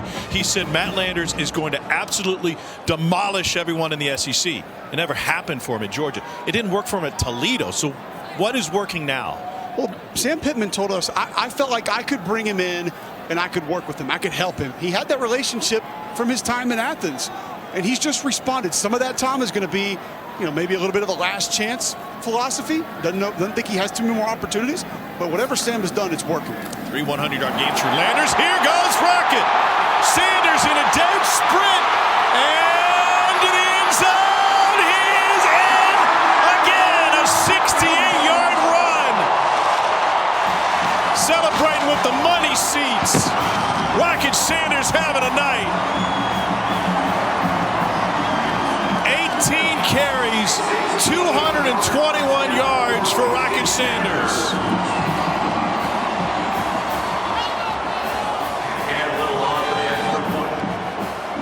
And not the start that I was talking about for Ole Miss defense. That feels like a sledgehammer. That is a dagger. Here's Cam Little. And you could see it on the faces of the Ole Miss defenders. We're down here in the end zone. I saw them as soon as Raheem Sanders crossed the goal line, and they were celebrating dejection. We started to move. I thought you were going to try to race Rocket Sanders. I was thinking about it, and then Cole got in my way. Of course, an offensive lineman. No, maybe have a little experience needing to get out of an official's way. Trying to help you out a little bit there. Combo block right here. Right guard, right tackle, Bo Limmer, Dalton Wagner. But watch Trey Knox right here, just kind of fake and then whoop, out of the way. That's going to take an extra defender out of the play as well. There you see the combo. 23, Kari Coleman has no idea exactly how to play that. He was manned up with the tight end, thought he was going to block. Then he exits. Nothing but green for Rocket Sanders. Moments ago, Jordan, right in front of us, Jackson Dart was playing catch with the manager, trying to get loose, trying to get warm. It's like 28 degrees here right now. How hard is that? Does it make it more difficult when you're down 36? Absolutely. Also saw him kind of flexing that right knee a little bit. We saw him hobble off on a play in the first half. It gets cold. That starts to affect you a little bit, but they got to find a way to hit some of those shots downfield. Jonathan Mingo hasn't been as big of a factor as we thought he may be. Dayton Wade has had a couple that penalties have brought back. They got to hit a play action, get some momentum here early, or this one's going to get ugly here. I mean, well, it's already ugly. It's pretty ugly. You know what's working, though? My vest. I got my banded vest. The Realtree folks hooked us up. The thing is heated. Yeah. And it is moving right now. But here's the thing. You didn't tell me it was heated until about 2 minutes ago. I'm like, wait, this thing turns on? Tom comes over and clicks it on. I'm like, oh, that's what I've been missing. Yeah, thanks to Realtree and Bandit for the hookup. Lane's wearing his tonight. He came out before the game, said I didn't really feel like it was that cold. But he joked about this week, once they figured out that Realtree had this, well, maybe we could put it on our quarterback. Maybe Jackson Dart could wear it. And then there was some conversation that maybe you don't want a guy out there with heated elements and a battery pack. Probably not. But what's important for the quarterback is the pocket he's got on his back right now has those hand warmers in there. Every time he gets an opportunity, you grab those, get those hands nice and warm. Pickup of 4 on the completion, but an immediate hit. That ball came out of his hand clean. I like the plan early, get Jackson Dart out of the pocket. Arkansas has been pressuring him, making him move off his spot all night. Start making this defense move sideline to sideline. Pressure up the middle. Judkins patient, and he breaks free. Quinshon Judkins takes it outside the numbers before his ball came loose. It was taken away. Dwight McLeather just ripped it right out of his hands.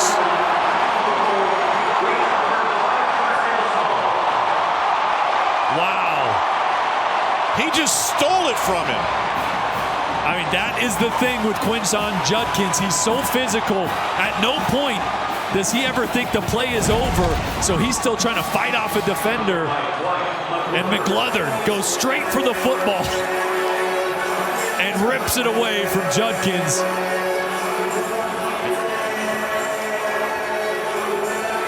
Dwight McLeathern, the ultimate competitor, MVP of the Army All-American game, coming out of high school, signed with LSU. Eli Ricks was there, Derek Stingley was there.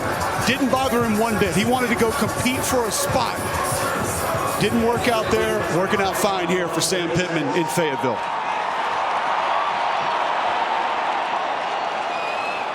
KJ Jefferson wanting to quiet the crowd a little bit. And Arkansas goes with A.J. Green. The sophomore out of Tulsa Union picks up 10. Once again, right side of that offensive line, just bulldogging this Ole Miss defensive line. Left side of your screen, watch the push, the movement. Well, and Cole, think about it. We keep talking. They're in a 3-down front. KD Hill, the nose guard's 310. Outside of that, you got Jared Ivey, that's 265 on the other side. Tavius Robinson, 265. They're just not that big up front, and right now Arkansas just pushing them around. Remember, Chris Parker's D coordinator, Tom, told us it's hard to get big when your big guys aren't available. Yeah. Snap was a little bit low. They'll run it again with A.J. Green. And that's why we thought we might see some more of these blitz pressures to slow the run down, stacking the box a little bit more. Aishim Young in the middle of a little bit of pushing and shoving after the play.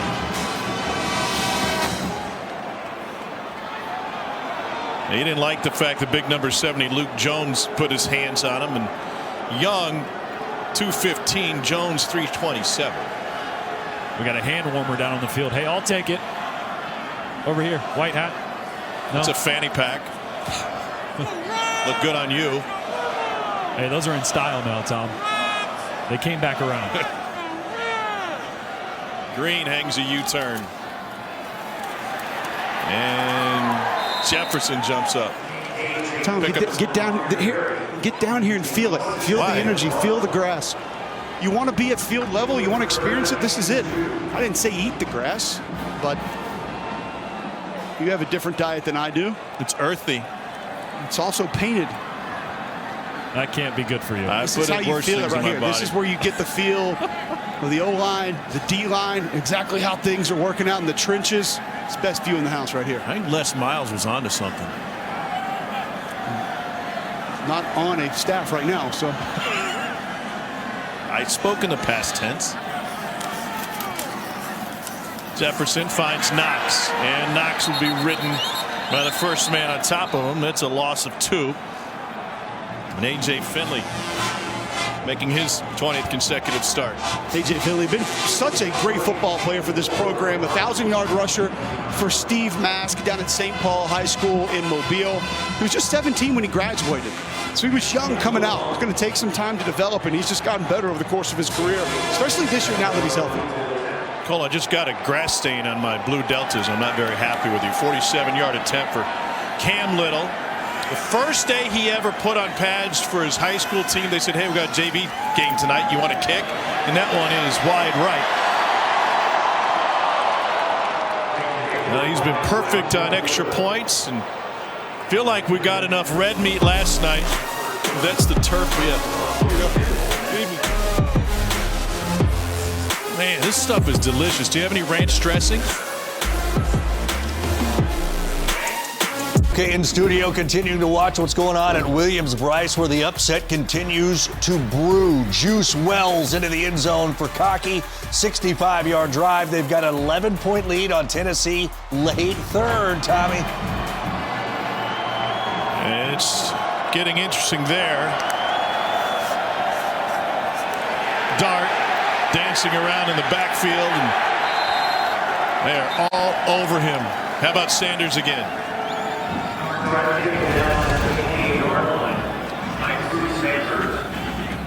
Coming on a little bit of a twist off the right side of that offensive line. Speed, power. He's got pass rush moves. I mean, think about it. He was a on the line of scrimmage pass rusher at Alabama. His versatility is just going to be so valuable. There's a shot to the perimeter. And then a monster hit right on the sideline. Pick up a 14. Malik Heath.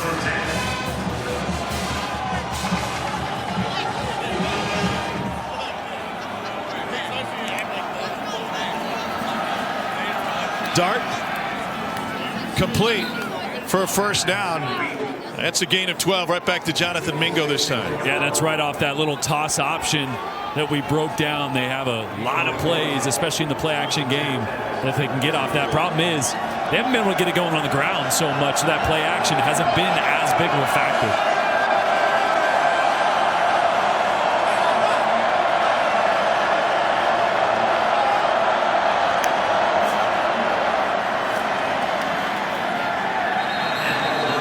Pickup of 2.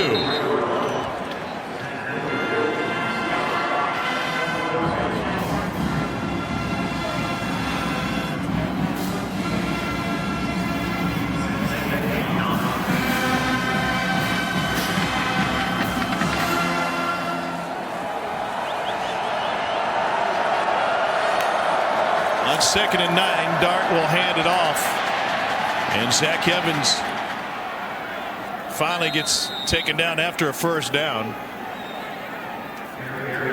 Lane Kiffin was really happy about grabbing Zach Evans from TCU, not just his explosiveness, but he said, here's a kid who can run any scheme that you have. And part of getting him involved at Ole Miss was learning to play with tempo. Dart chased again. I'm open. Oh. So the cheerleaders make a play on that one, Tom. Well, there's a little drop back in his zone. I think Barry taught him the drop 8. I had nowhere to go.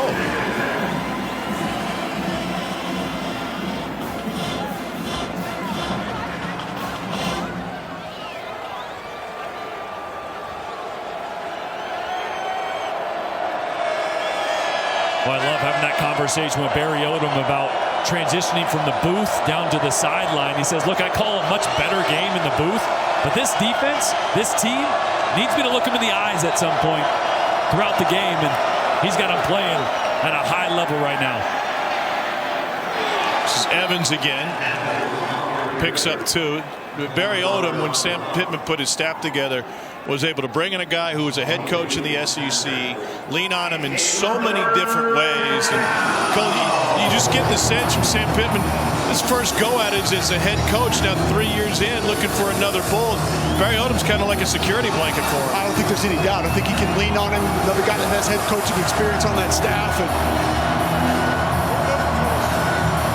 Barry Odom told us you never have to wonder what Sam Pittman is thinking, because he's always going to be honest. He's always going to tell you what's on his mind. 3rd down 8. And Dart missed his man. Overshot Dayton Wade. Cole, he was running towards us and was wide open. A little bit of pressure in the face of Jackson Dart there. And just on a 3-man rush from Arkansas, I'm not sure if that had that much of an effect on Jackson Dart. You see his reaction right after the play. He knew he had it. Just couldn't connect. They'll leave the offense on the field on a 4th and 8. 36-point deficit for Ole Miss. 42 creeping up, Drew Sanders. Chris Paul Jr. next to him doing the same. Sanders 6'5", 233. Dart fires. This is Mingo. Changes direction. Got a blocker. Heath gives him that block. But it's a flag on another one. And what was a fantastic gain by Mingo is going to get erased again. Another huge Ole Miss offensive play. And Heath will wipe away a 26-yard gain with a block in the back. Just absolutely brutal. Nice throw, nice catch. Hey, that previous pass that Dart misfired on didn't really bring his feet with him. I did a breakdown earlier about how he throws so well off platform, but as a right-handed quarterback, when you're throwing it far to the right. Offense number 8, 10-yard penalty for spotting a foul, will still result in a first down. You got to bring your feet with you on that throw. Throwing to the left, much easier for a quarterback to have your feet wide open. On this throw right here that he was accurate on, did a great job of resetting his feet right there. got his feet back, his toe and his hips pointed to the left a little bit more. The previous one, his feet were pointed at the goalpost and tried to throw it far to the right. And that's why he was inaccurate, and the block in the back there. Still got him first. Yeah. Came after the first down. Pressure, dart. Here's Mingo on the opposite side now. And that's a pickup of 6.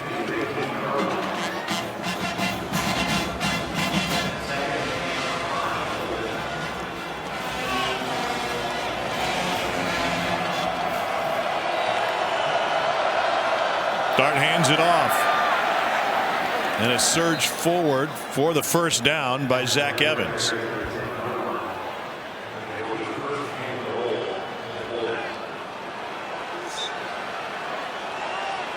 I got to think that Jackson Dart's got to find Malik Heath down here in the red zone. They've stalled a few drives out. He's their best one-on-one guy. 12th play of the drive. And a hit, but an escape. And there's a pickup of 5 by Jonathan Mingo.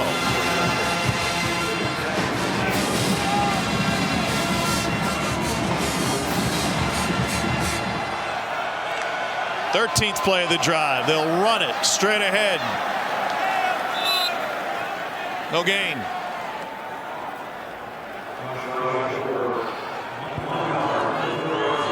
All right, so that Ole Miss offense going to go fast here. Try to get lined back up. We'll see what we see defensively. It doesn't look like Arkansas is going to go heavy. Ole Miss continues to stay spread out. So just an odd defense here. Nose, 2 wide ends, which is a lighter box if you wanted to try to run north and south. High snap, Dart corrals it. And on the move, everybody's covered. He'll take it himself and gets somersaulted at the sideline. Quincy McAdoo put him over his tea kettle. Boy, I'm with you, Cole. I think they had an opportunity to go Q run, quarterback run there between the tackles. They sprint Dart out. He has the protection. Coverage is just too good on the outside. Nowhere to go with the football.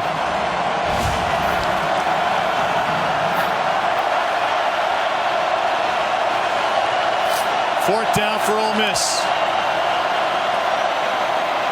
Dart pulled it back. Fires and incomplete. Malik Heath lost his footing on the side of the end zone. These end zones are painted red. There is very little grass in these end zones. It's left skid marks through the end zone. And a turnover on downs. Arkansas has its hands firmly around the throat of this game.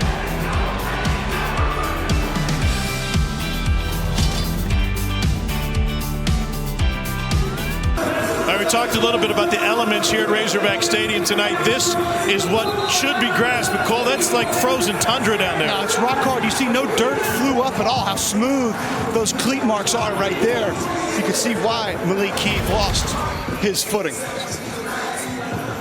So he tried to get there, but just couldn't. Why do your gloves? I feel like this is like ice right here. Some ice right here. Tell me how that tastes. Ice right there. Yeah. It wasn't ice. It's dead. Sorry. Yeah. It's not good for me. Jordan, how are you doing over there? Guys, I got to tell you, the heated bench is nice. It is real nice. I might just stay here for a while until someone kicks me out. KJ Jefferson with his heels on the goal line.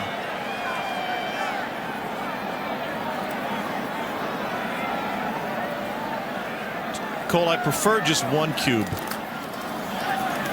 Noted. Wow. It's a nice big hole that opened up.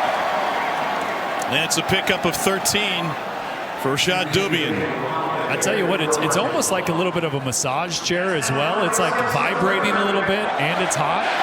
Like, I'm not going to move. I'm sorry. I got a great vantage point here, guys. Don't be sorry. Just enjoy it. It's really nice. Can feel my legs again. How's your heated vest? Yeah, it's warming up. It's nice. Finally, you told me to turn it on. Very kind of you.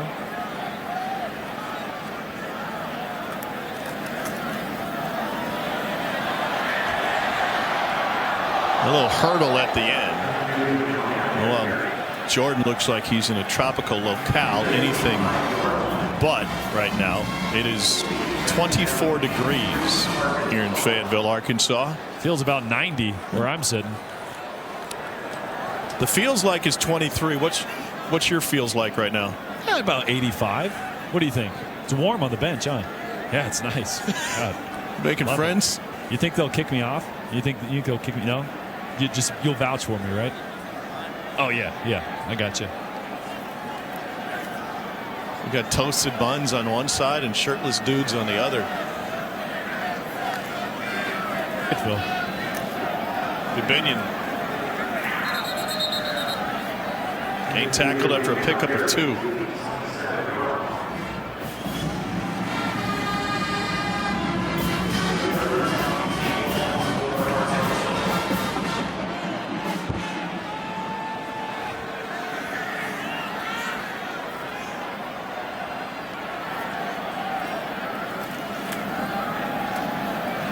KJ Jefferson tried to sneak, and it's a loss of 2, and then some extra pushing and a flag, and they rode him all the way back to the 10.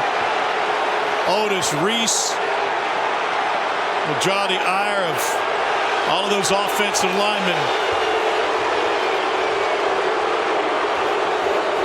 Sam Pittman is halfway on the field calling his guys back.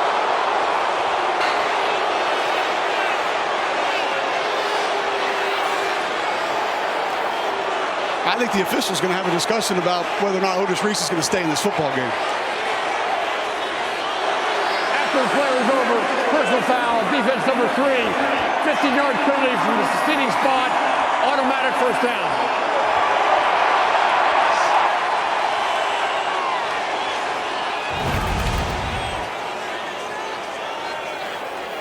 A heck of a job by the interior of the defensive line, be able to get that stop initially, but then Reese, a little extra, and then right there as well. I thought the officials might take a look at, and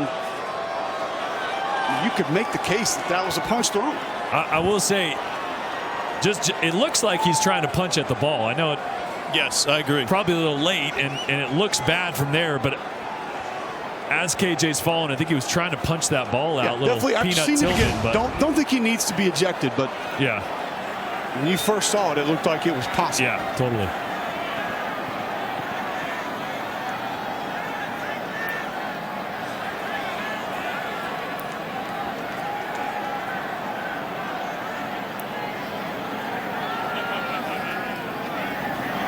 Jefferson's going to air it out. He's got a man wide open. Flags on the play. A little bit underthrown when Landers came back. Igben-Olsen got his way.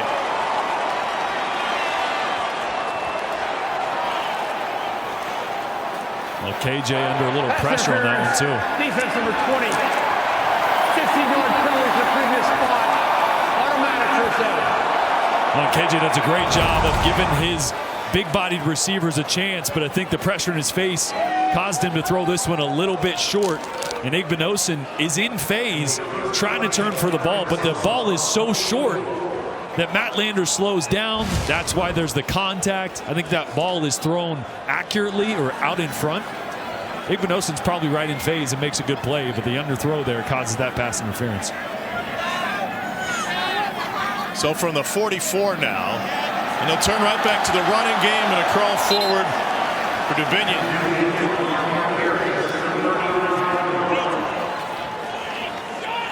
Nine-yard pickup. Excellent job by center Ricky Stromberg, 51 there for Arkansas, just grinding up to the second level. Flag down.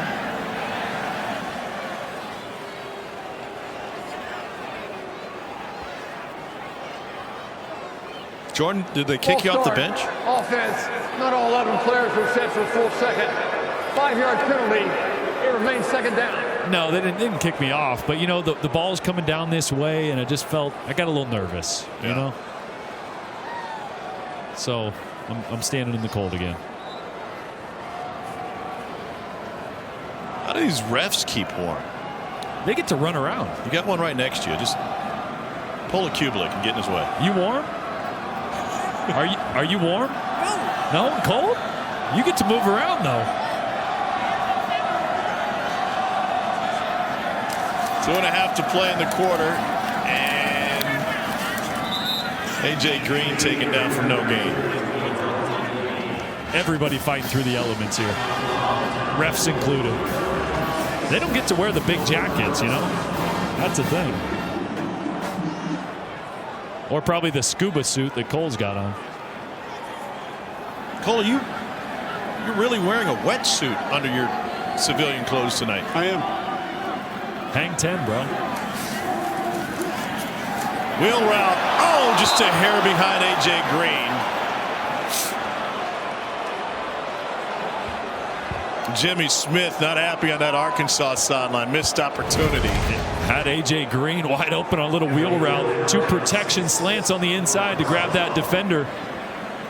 That's tough for a quarterback because you see linebacker working over the top. So KJ's thinking a back shoulder ball. The throw was a little rushed and just not on the same page with Green. Ole Miss uses a timeout before the Max Fletcher punt. First timeout.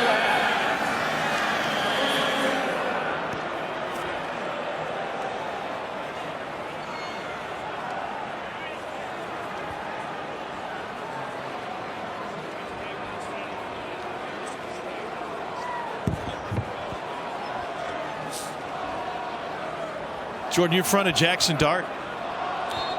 I am watching him right now about 15 yards away, yeah. It's got to be impossible to stay warm on a night like this. Like every time you come off the field, that arm's got to tighten up again. Yeah, and as a quarterback, I always went and found these big, almost like, I don't even know what they are, big jet heaters. They look like airplane engines. Go find those on the sideline. Put your right arm. I mean, the whole right arm. Get your shoulder down in there, your hands. Try to get it as hot as possible right before the drive starts. Do you ever lose any skin doing that?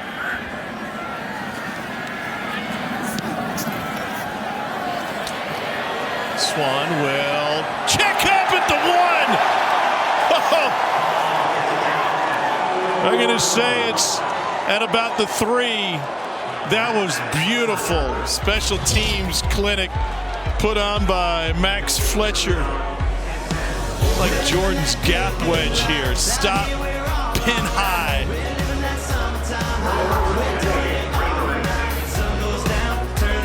Gary Noke in studio. Let's look at the road to the championship, brought to you by Mercedes-Benz. Of course, LSU knows it's going to the SEC championship where it will face Georgia. How about this run by Jaden Daniels? Down to about the 10-yard line. Eventually set up a Noah Cain 1-yard run. They are leading UAB 21-10. Guys, will update South Carolina, Tennessee in a moment. Quinshon Judkins found a hole, and that is dead sprint. They finally track him down. Wow. The plan before that play, fellas, was for Arkansas to bring pressure. Then there was a late change, and Barry Odom was yelling at his guys to watch his shovel pass. Then they just got beat with a huge hole. Yeah, it's weird, Tom. I didn't catch any of that. I didn't see not one thing. Why not? Well, we're just getting cozy over here. We got a different vantage point going on right now. If the cameraman wouldn't have been in the way, I would have had a great angle of that. Yeah. Now I see why you guys get so mad when I stand up in the back of the end zone. Have we got any food around here? Do we eat it all? Where's all the food? We got popcorn. Oh, those ear warmers look nice. Can I get those ear warmers? Hey. Can I get those ear warmers? Yeah. What do we got right here? Let me try these. Is this just that's frozen? Oh, popcorn. That might not even come out. Look at that. Here's Evans.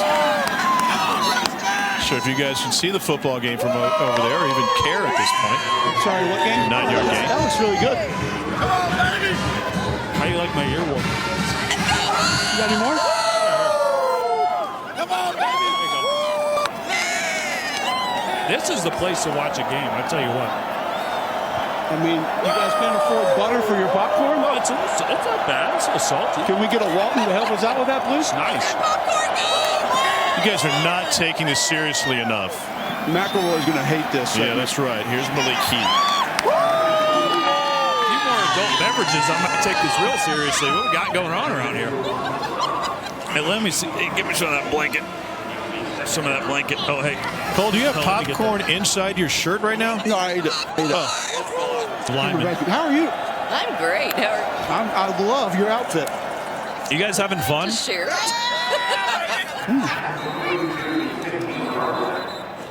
There you go. How about them hard? How about them hard? How about them hard? I think they're happy. So am I.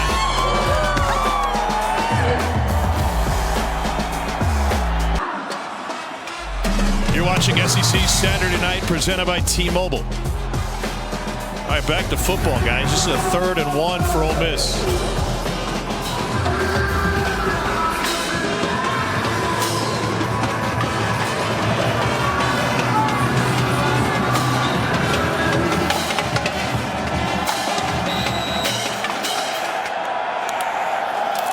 They go with a wildcat, a low snap to Judkins, and he picks up the first down. And just a slight move for Dart to get out of the way of that snap. Tom, you getting anything over there? They're going with box. Flame last time, now we're going box. Dart going under center. And Judkins gets written out at the 5. Boy, a little down and around there. Good job of pinning that end, pulling around. I thought if he would have stopped and what kind of walled off that defender, it may allow Judkins to cut back inside. Quick snap again, and Judkins surges towards the line, and they say he's down at the 1. Told you guys I spoke to Nick Savage, the Ole Miss strength coach, about Quinshon Judkins before the game. Patrick Browning, his high school football coach, told me that he entered into a varsity strength and conditioning program his 7th grade year. What? And carried on throughout. Judkins is in. As I tell you what's fascinating, you see that such unrun by Judkins, but with the Arkansas defensive staff, they can keep the defense on the field right now so close. Barry Odom on the field, calling plays instead of being up in the booth. He's got his play sheet right in front of him. He's screaming out the play, and guys can not only hear it on the headset, but hear it because they're all within arm's length of them, and then all the signals come in together.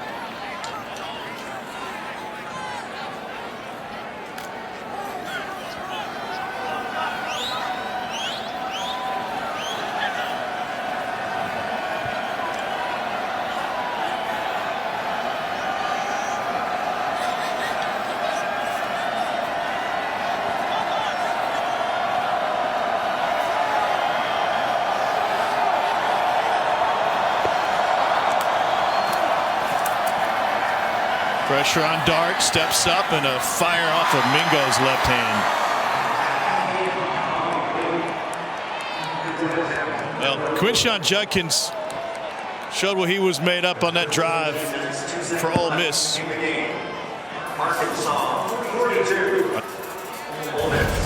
Here's Judkins getting it in after doing all that work, fellas.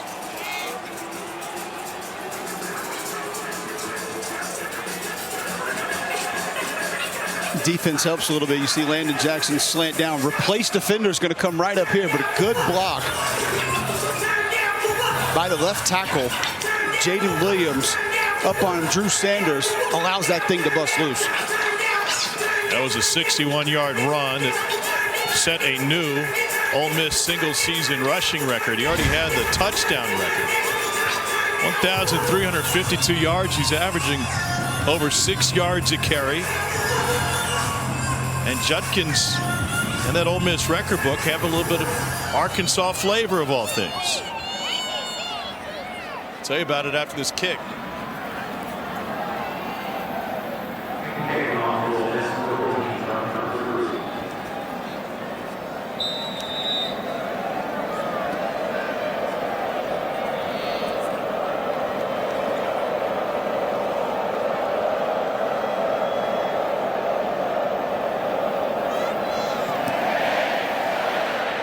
And that squib will kick out of bounds. And we got a flag after the ball going out of bounds. But let's take a look at our T-Mobile hometown connection.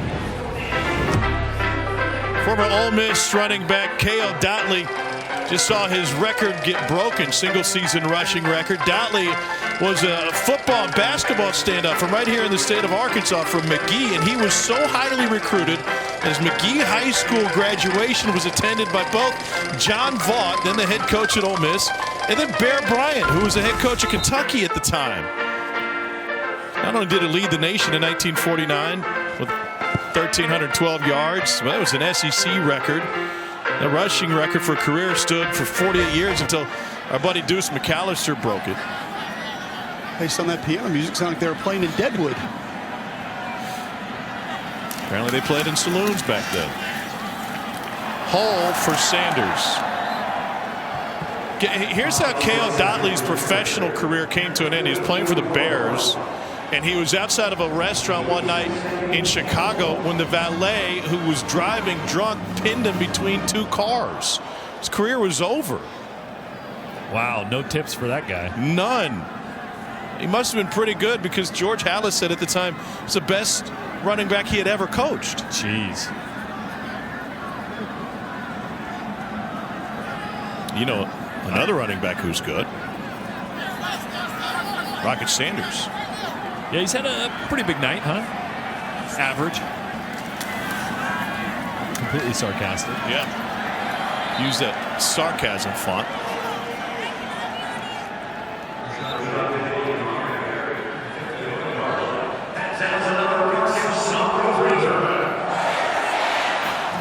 The effort by Sanders tonight against a ranked opponent is borderline historical. There he is, staying warm.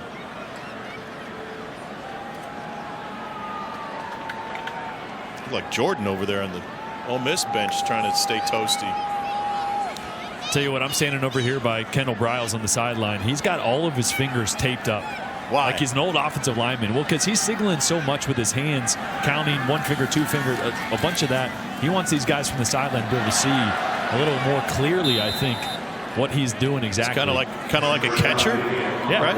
Yeah, totally. Old school catcher going to Benito Santiago. Has so many hand signals, getting that play in quick. He wants to make sure there's no confusion from 50 yards across the field as he's giving those signals. I feel like there's too much confusion right now. Pretty much just inside zone. Not at all. I just don't think I've ever seen a coach all taped up like that, like he's playing a game. It's kind of cool.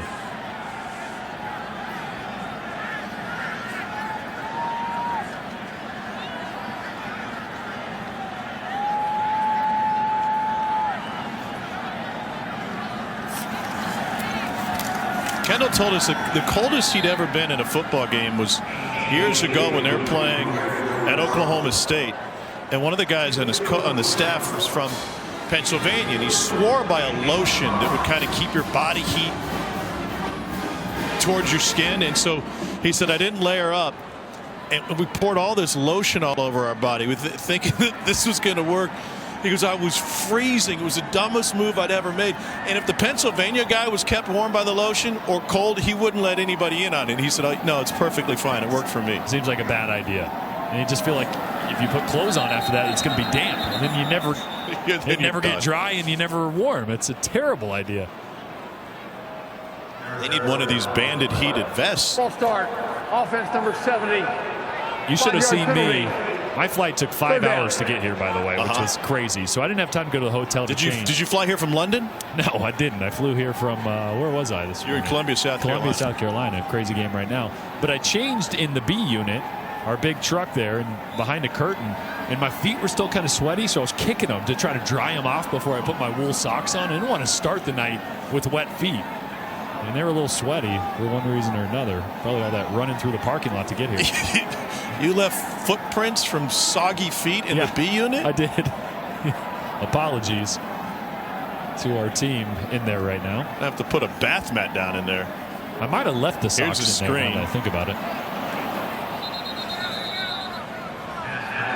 Thanks to our friends at Wheels Up, helping make travel easier. Jordan came to us from Soda City this morning and here in Fayetteville this evening. Yeah, we hit a 120-mile headwind. And let me tell you, those planes aren't super big, and so it just slowed us down. We had to stop for gas halfway, and the trip took a lot longer than we thought it was going to. Hey, can't control nature, and nature said you're going to take a little bit longer to get to Fayetteville tonight. How did Batesville look this afternoon when you stopped to little splash and go? Not much there. I grabbed some peanut butter crackers in the little hospitality room, though. Fletcher gets that one away, and a fair catch taken. I think it's great that you're spending time down here, and I'm glad your flight made it in time. Me too. Did they bring your luggage? Oh, that's what I forgot.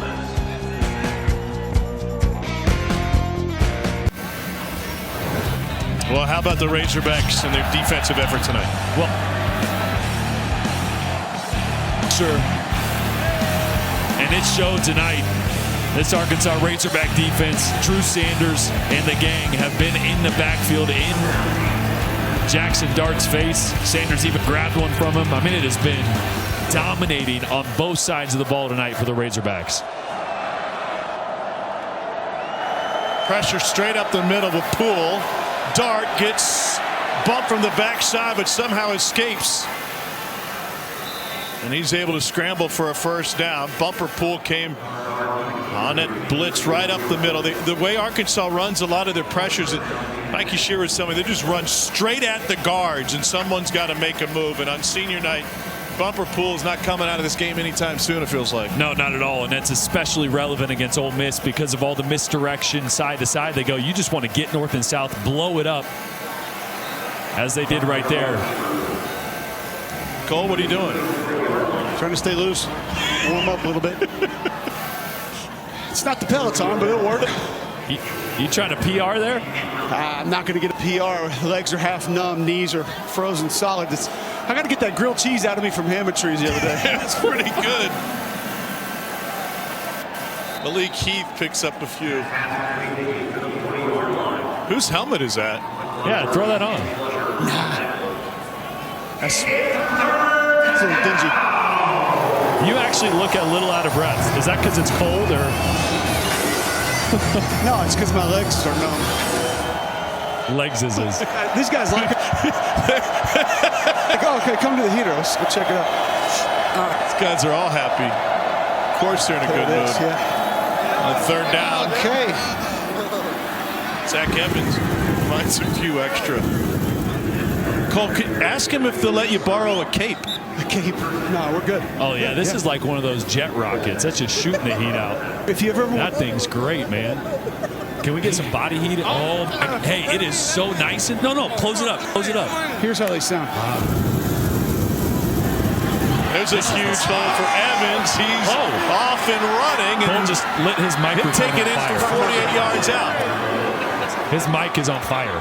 Is it really? Yes. Well, I mean, it's half melted. It's a mess screen. But Zach Evans taking it 48 yards.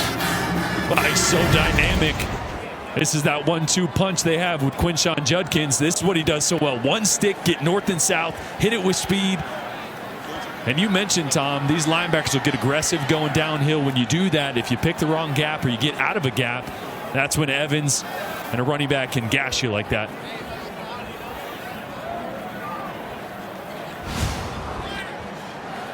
It's better this way. Yeah, without a windscreen. I mean, that heater was warm. That is nice. I know, my microphone found out.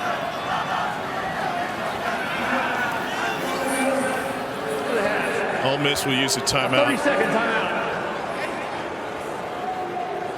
All right, I want to see if I can get this front of this camera here. This is what happened to Cole's mic flex. It's supposed to go here.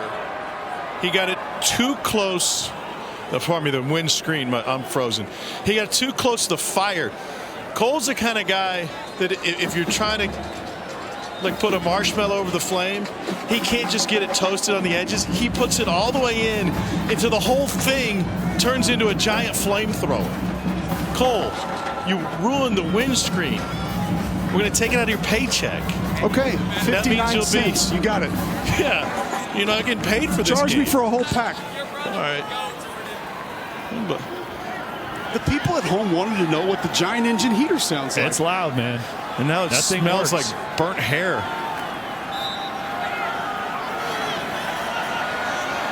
2-point attempt. Mingo with a little screen, and he takes it in.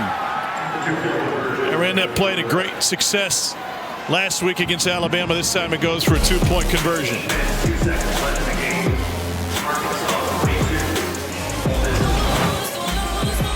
Mingo puts it in, and there's some life for Ole Miss, down 22.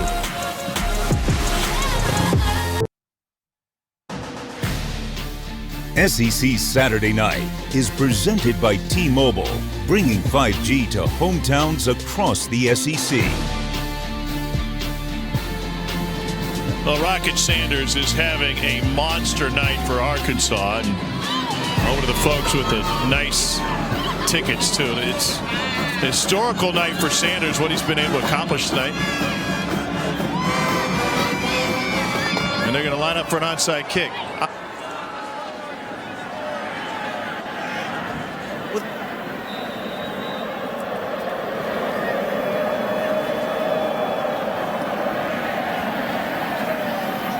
And Arkansas covers it. There's a flag now. Now Rocket Sanders is the guy who found it. How about that?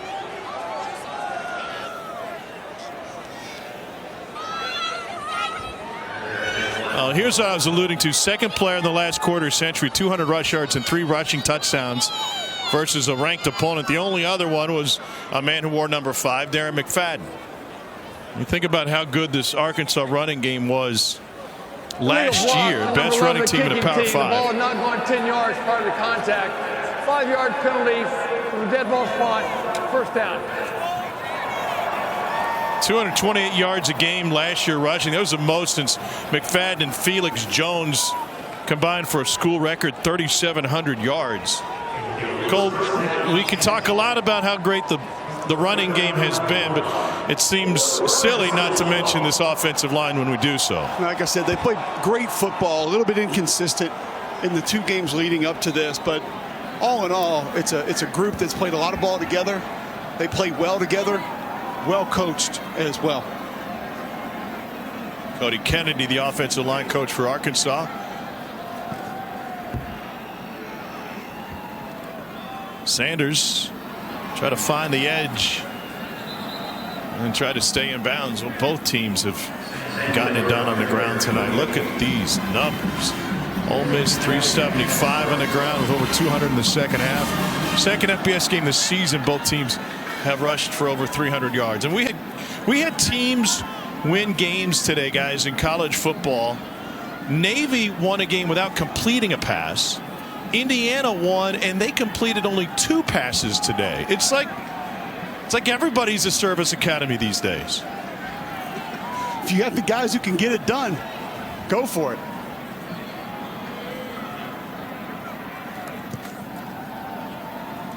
I think the interesting part with these 2 teams, Tom, is we all 3 questioned what would the aerial attack look like for both of these squads. Both teams came out throwing the football. Both teams came out, put the ball in the air early, and I think that's actually what loosened up the defenses and then allowed the rushing attack to get going. Ole Miss takes its final timeout of the game. We will take it with 42-20, Arkansas becoming bowl eligible. All right, hey, this is what we got going on. Tusk is hungry. Keith's got us over here. Keith, is anybody? I know Jordan fed him with his mouth one time. Is this dangerous at all? No. Do it. Sure. Yeah, do it with your mouth. Get it, big fella. You're like a concert pianist. You can make it with 7 or 8 fingers, couldn't you? I think I probably could. I don't do anything that important. I thought Tusk would be hungrier right now. Okay, hold on. I don't want to force it, buddy. You woke him up. Oh, my God. Oh, no. It's gone. Okay, we got it back. On a 3rd down, Ole Miss brings pressure, and they got to him. Did you see I lost my finger, Cole? I missed that. Get it, big fella. Okay, let me see. Keith tells me it's not. Oh! What? I really need that one. I need that one to point at Cole. There you go, boy. There you go.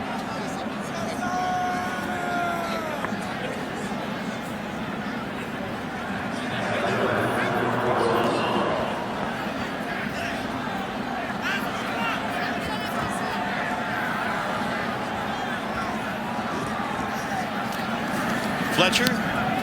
It's away a wobbler.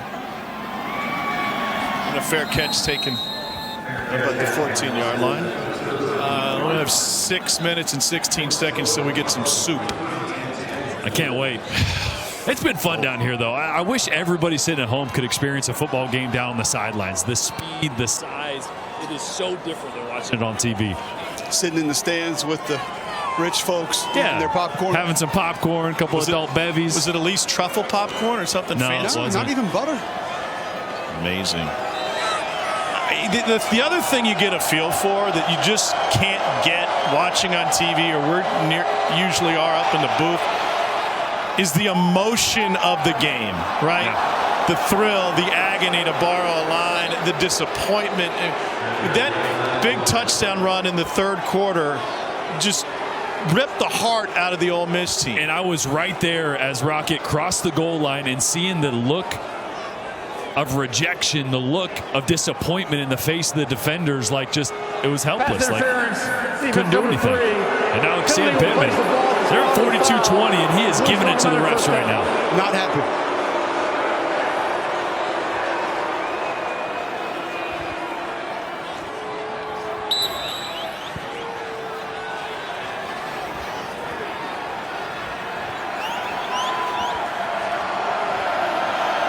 Ole Miss is out of timeouts. They're down 22 points. The most productive part of their offense, as it's been all season, has been the run game. So this thing has been out of reach for some time. Dart lets it go on the post route, and that is incomplete. Cole, the big picture, there's some really big coaching jobs open. We got McLaughlin getting in the middle of it. Some big high-profile coaching jobs open. Nebraska, Auburn, others. Does tonight's small sample size, does tonight's result dampen Lane Kiffin's star at all for what those? I don't think so. You look at how he has taken a roster that was decimated last year, been able to replace a lot of that talent. Really gunned for 10 wins in the regular season. Again, we know what kind of offensive mind he is. You mentioned it. We're down a lot of points, but 375 rushing yards tonight. Ole Miss has 590 total yards. This is a team that last year, coming into this year, lost their top 7 producers on offense, period. Like, Lane has proved. A couple of their best defensive players as well. Lane has proved that he can plug talent into this system and get elite play year in and year out.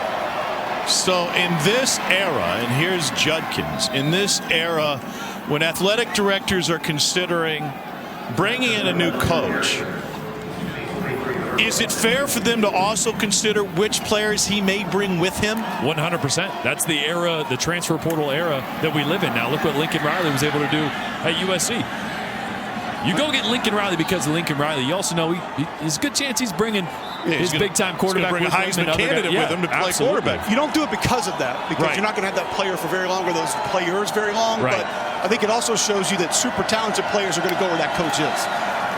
Dart swings this one out to the edge, and Lake Heath gets ridden out of bounds. So where is Lane Kiffin a better fit? Let's just keep it within this conference right now. Ole Miss, based on what he's accomplished, or Auburn, based on all of the potential that Auburn represents? I don't know if one is better than the other. It's hard to say, because what would he be at Auburn?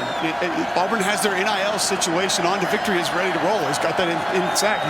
Brand new football facility that just opened. Lane's going to be able to walk into, but he's already built something here in Oxford and already been able to prove that he can replace roster members and he can go out and win football games. So there came a point last year where the rumors were bubbling up about jobs in bigger cities and bigger markets, and we talked with Keith Carter about it before the Tennessee game, and he said, listen, it may get to a point where we just say, Lane, if there's so much money available for you out there, congratulations, thanks for what you've done, and let him go.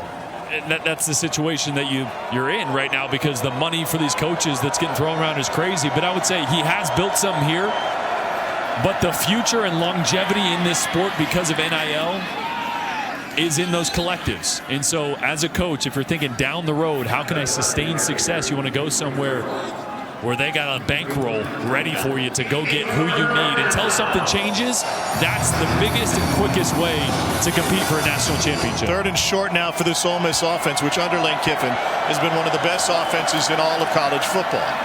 And Quinshon Judkins got enough for the first down. They're over 400 yards rushing. Pardon me. Did not. Spot says he's short. Well, go for it anyway on 4th down. Yeah, definitely. I don't think he needs Matt Lindsay to look at the book for that one. Last time in this situation, they did a little direct snap to Quinshon. Dart jumped out of the way at the last minute. Here they do it again. And he picks up the first down. A better snap that time. Remember last time that snap was down around Quinshon's shoelaces.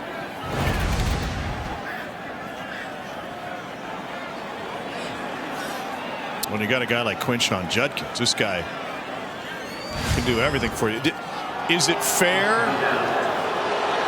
for where we sit to start thinking about then who he would bring with them if he were to get the job, or is that crossing the line?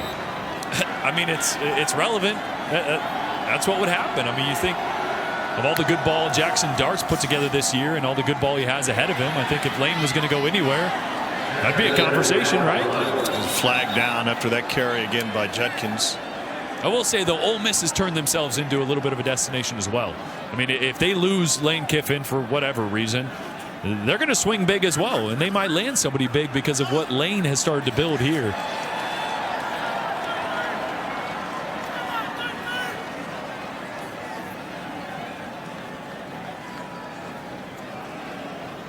That's going to back up Ole Miss. 3:48 to play. So leaving with first down at Springdale now. What makes Lane Kiffin so attractive to the decision makers at Auburn? He can get talent right away through the portal, through recruiting, and he's going to put up points. You know, it's an Auburn program that hasn't scored a lot of points in recent memory. He's going to be able to find an offensive scheme and put players in position to be able to go make plays and go score points. That gives you a massive advantage in today's college football. Look at Tennessee, what Josh Heupel's done. Okay, but outside of the football, what about the personality? Auburn's looking for somebody who's going to stand up to Nick Saban, who's going to recruit against both Alabama and Georgia. Dart with a shot just wide and incomplete. Auburn's never hired a big-name coach. Auburn has never had what we would reference a splash hire in the media or a hire that you would put on billboards or in headlines. No, it hasn't happened. Gus Malzahn was great as Auburn's offensive coordinator before he got the job. Gene Chizik did not have a great record at Iowa State before he came to Auburn. You know, Terry Bowden came from Samford in Homewood, Alabama. Chris Hatcher doing a great job there, by the way. But that's not one that you would just say, oh, yeah, amazing hire. Well, Lane would be that splash hire, just like when he got to Ole Miss. 3rd and 16 now.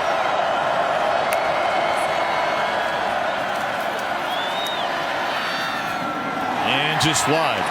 So on the other side, Arkansas is like a 22-point lead with 3 minutes to play. Here comes a 4th down. And what Sam Pittman has built here in 3 short years for a guy who did not have head coaching experience is simply amazing. It's unexplainable. I mean, we're talking about splash hires, and Sam Pittman wasn't the sexiest hire. An offensive line coach that has never been. Exactly. Yes. But he is the quintessential example of when you build a culture that's sustainable, that puts players first, that develops players, you can build something special, and that's what he's done. Just out of reach, but a flag down. And this will reset it for Ole Miss. I would love to play for Sam Pittman. His players love to play for him. That is special. That doesn't mean it's a splash hire. It's not the sexiest hire sometimes, but you can build something pretty special with that as well. Well, and then he goes and gets a defensive coordinator who has been a head coach, an offensive coordinator who will be a head coach one day. Yep. And he can push his ego to the side and say, I want your input. Run your offense. Run your defense. And by the way, tell me how I can be better at running my program. Yeah. Not afraid to ask those questions, and he has guys who can help him with that. So 4th and 14. Pardon me, first down after the pass interference.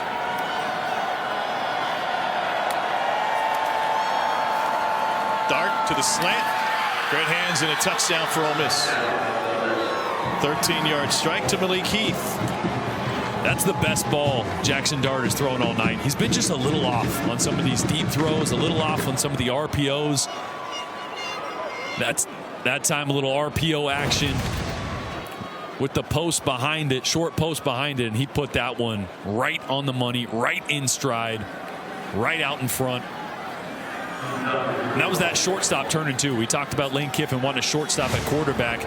Little play fake, quick set of the feet, get it off with the arm angle and the sidearm type throw and put it right on the money. Dart was at Corner Canyon High School outside of Salt Lake City. The state semifinals and the state championship were cold weather games. But outside of that, he said, I'd rather play in warmth. That wasn't an option tonight. 42-27, under 3 to play. SEC Saturday night on the field. I usually pass, but imbibe. And Jordan getting all the popcorn he can, making new friends. Cole went for a spin. These are just some of the lowlights of our night tonight. Can't believe Tusk took my finger off. It's amazing. There was a football game too. Yeah, they're going to have an onside kick. How about this ball placement? Love this. That's what Lucy did to Charlie Brown. And just a roller. Worm burner. Well, right to Arkansas. Hey, let's talk about Bumper Pool just a minute. I mean, here's a guy who set the school record for tackles. He's coming off the field now. Team captain. He is Captain America here in Northwest Arkansas. 21 double-digit tackle games. There's some love with Coach Shearer. What a career for Bumper Pool. He played with some great players since he got here. Absolutely. On campus.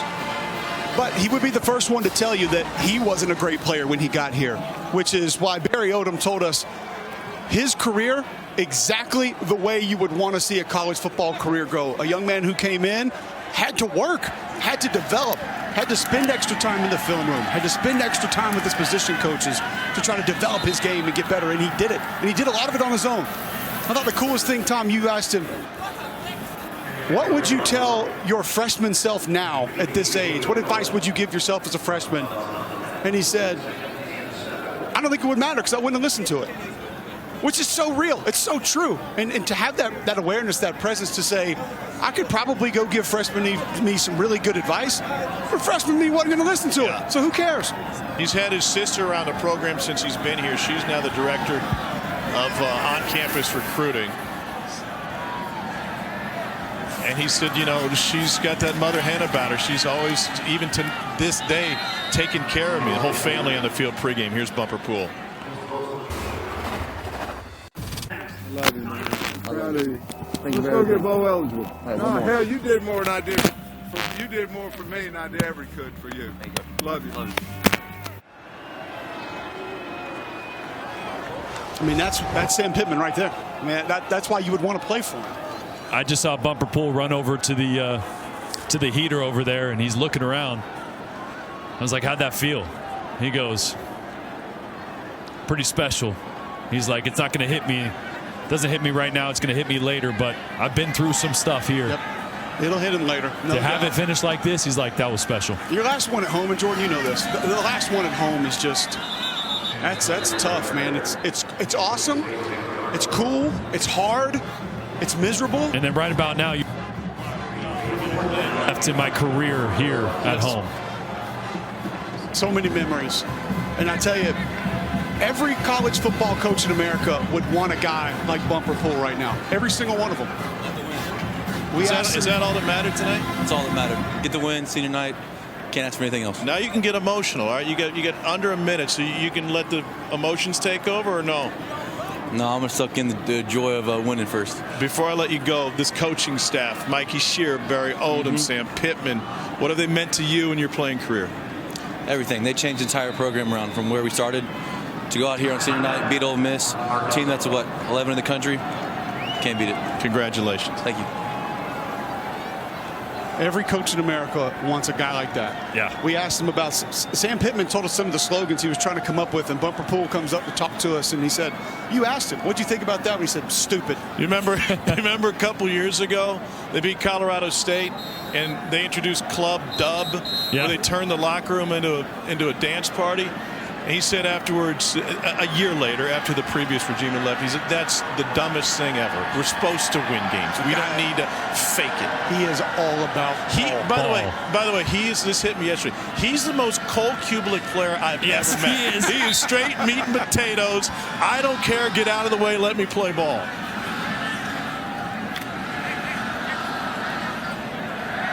And legally changed his name to Bumper. Yeah, that's true. I love that. That's awesome.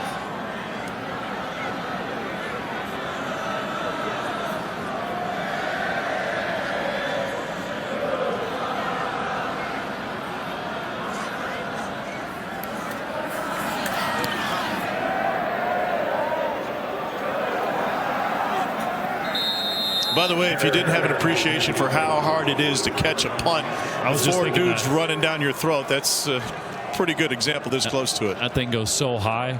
I don't know. When comes down sideways. I caught like 7 in a row on the field. Yeah, I mean, come on.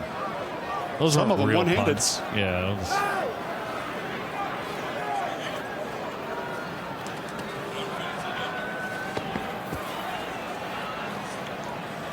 So they're able to get some subs into the game now. Mikey Shear's still coaching them up. Coaching doesn't stop, man. It's not a bad candidate for defensive coordinators. Absolutely. A lot of programs would love to have that guy. Well, you mentioned Bumper Pool. You think about how well these linebackers have played. Drew Sanders playing off the ball this year.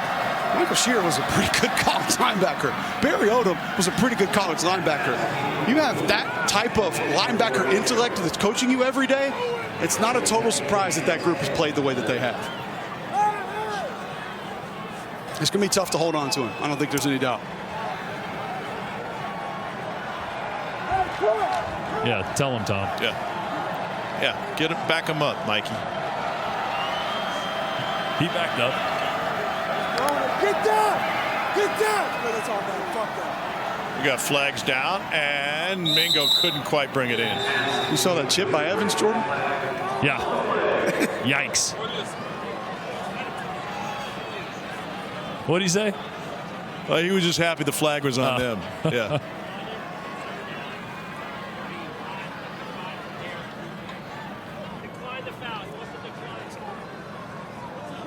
Sam Pittman will decline the penalty.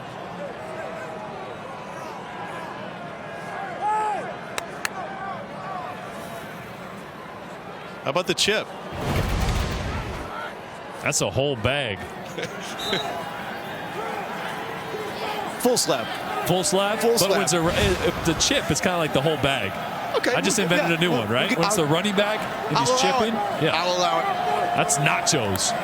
That's a whole thing of nachos. If it's Pringles, it's a whole can. Extra cheese. Oh, here's a move to the outside, and Evans with his stiff arm will get a few extra.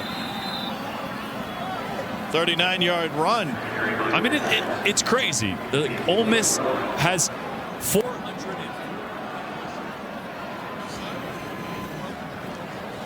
449 yards. 449 rushing yards. 689 total yards and 27 points. It was the penalties earlier that took off a few big explosive plays. One of them a touchdown. I think that really changed the complexion of this game early. 116 penalty yards. Oh. They're going to have two guys over 200 yards rushing. Jeez. And lose the game. Let's go talk to Sam Pittman. All right. Arkansas is bowl eligible. The clock is triple zeros. Not only that, but they knocked off a ranked team at home on senior day.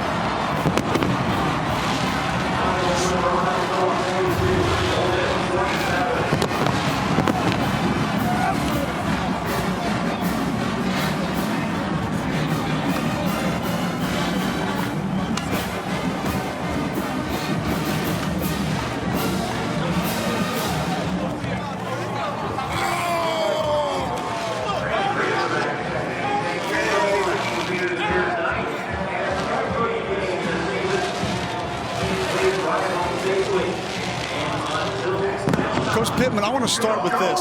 This is a hell of a win. Yeah. But this was senior day. Yeah. And you are bowl eligible. Yeah. I know what things like that mean to you and your program. Yeah. Can you just try to help us explain how big those things are? Big deal. You know, that's our, we've been here 3 years. That's a top 15 team in the country we're able to beat. And that's, our 6th win over the top 25 teams since we've been here. The kids are bowl eligible 3 years in a row. Our program's on the up and up. We play in a hell of a division, and that's what it is. You got to be ready each and every week, but we've got a good football team. I think you saw that tonight. And we got a big game against Missouri, but we'll celebrate tonight. Coach, it was a pretty big thing to have KJ back. Just how much did he mean to this team and this offense? Everything. I think our first 2 drives, we scored. The first 2 scores, we really didn't block them up well. KJ just made plays, and of course our wide receivers made some catches. But with KJ in there, we don't have to be perfect, and because he'll make us that way. So I might have took the gas off too fast, but I'll say this. We got more than they do, and that's all that matters. 21 seniors played their final home game tonight, and they're all important, but it feels like Bumper Pool and what he's done is emblematic of the hard work that you've put into this program, well, too. Especially because Bumper's played beat up all year, and he's had injury problems. He came back. He wanted to get the all-time tackle record, which he has, and a lot of good things. His sister works in the office. His brother used to work in equipment. The Pohl family's very, very valuable to the University of Arkansas and the football team. How does Sam Pittman celebrate being bowl eligible?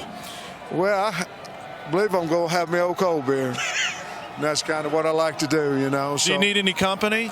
Anybody want to come, but bring some, you know what I mean? BYOB, baby. Go home. All right, well, we got to make a stop. Probably Casey's General Store will be open. And then we're on the way to the Pittman House. Dari, y'all can come if you want to. When we come back, you'll hear from one of the best running backs in college football, Rocket Sanders. Fellas?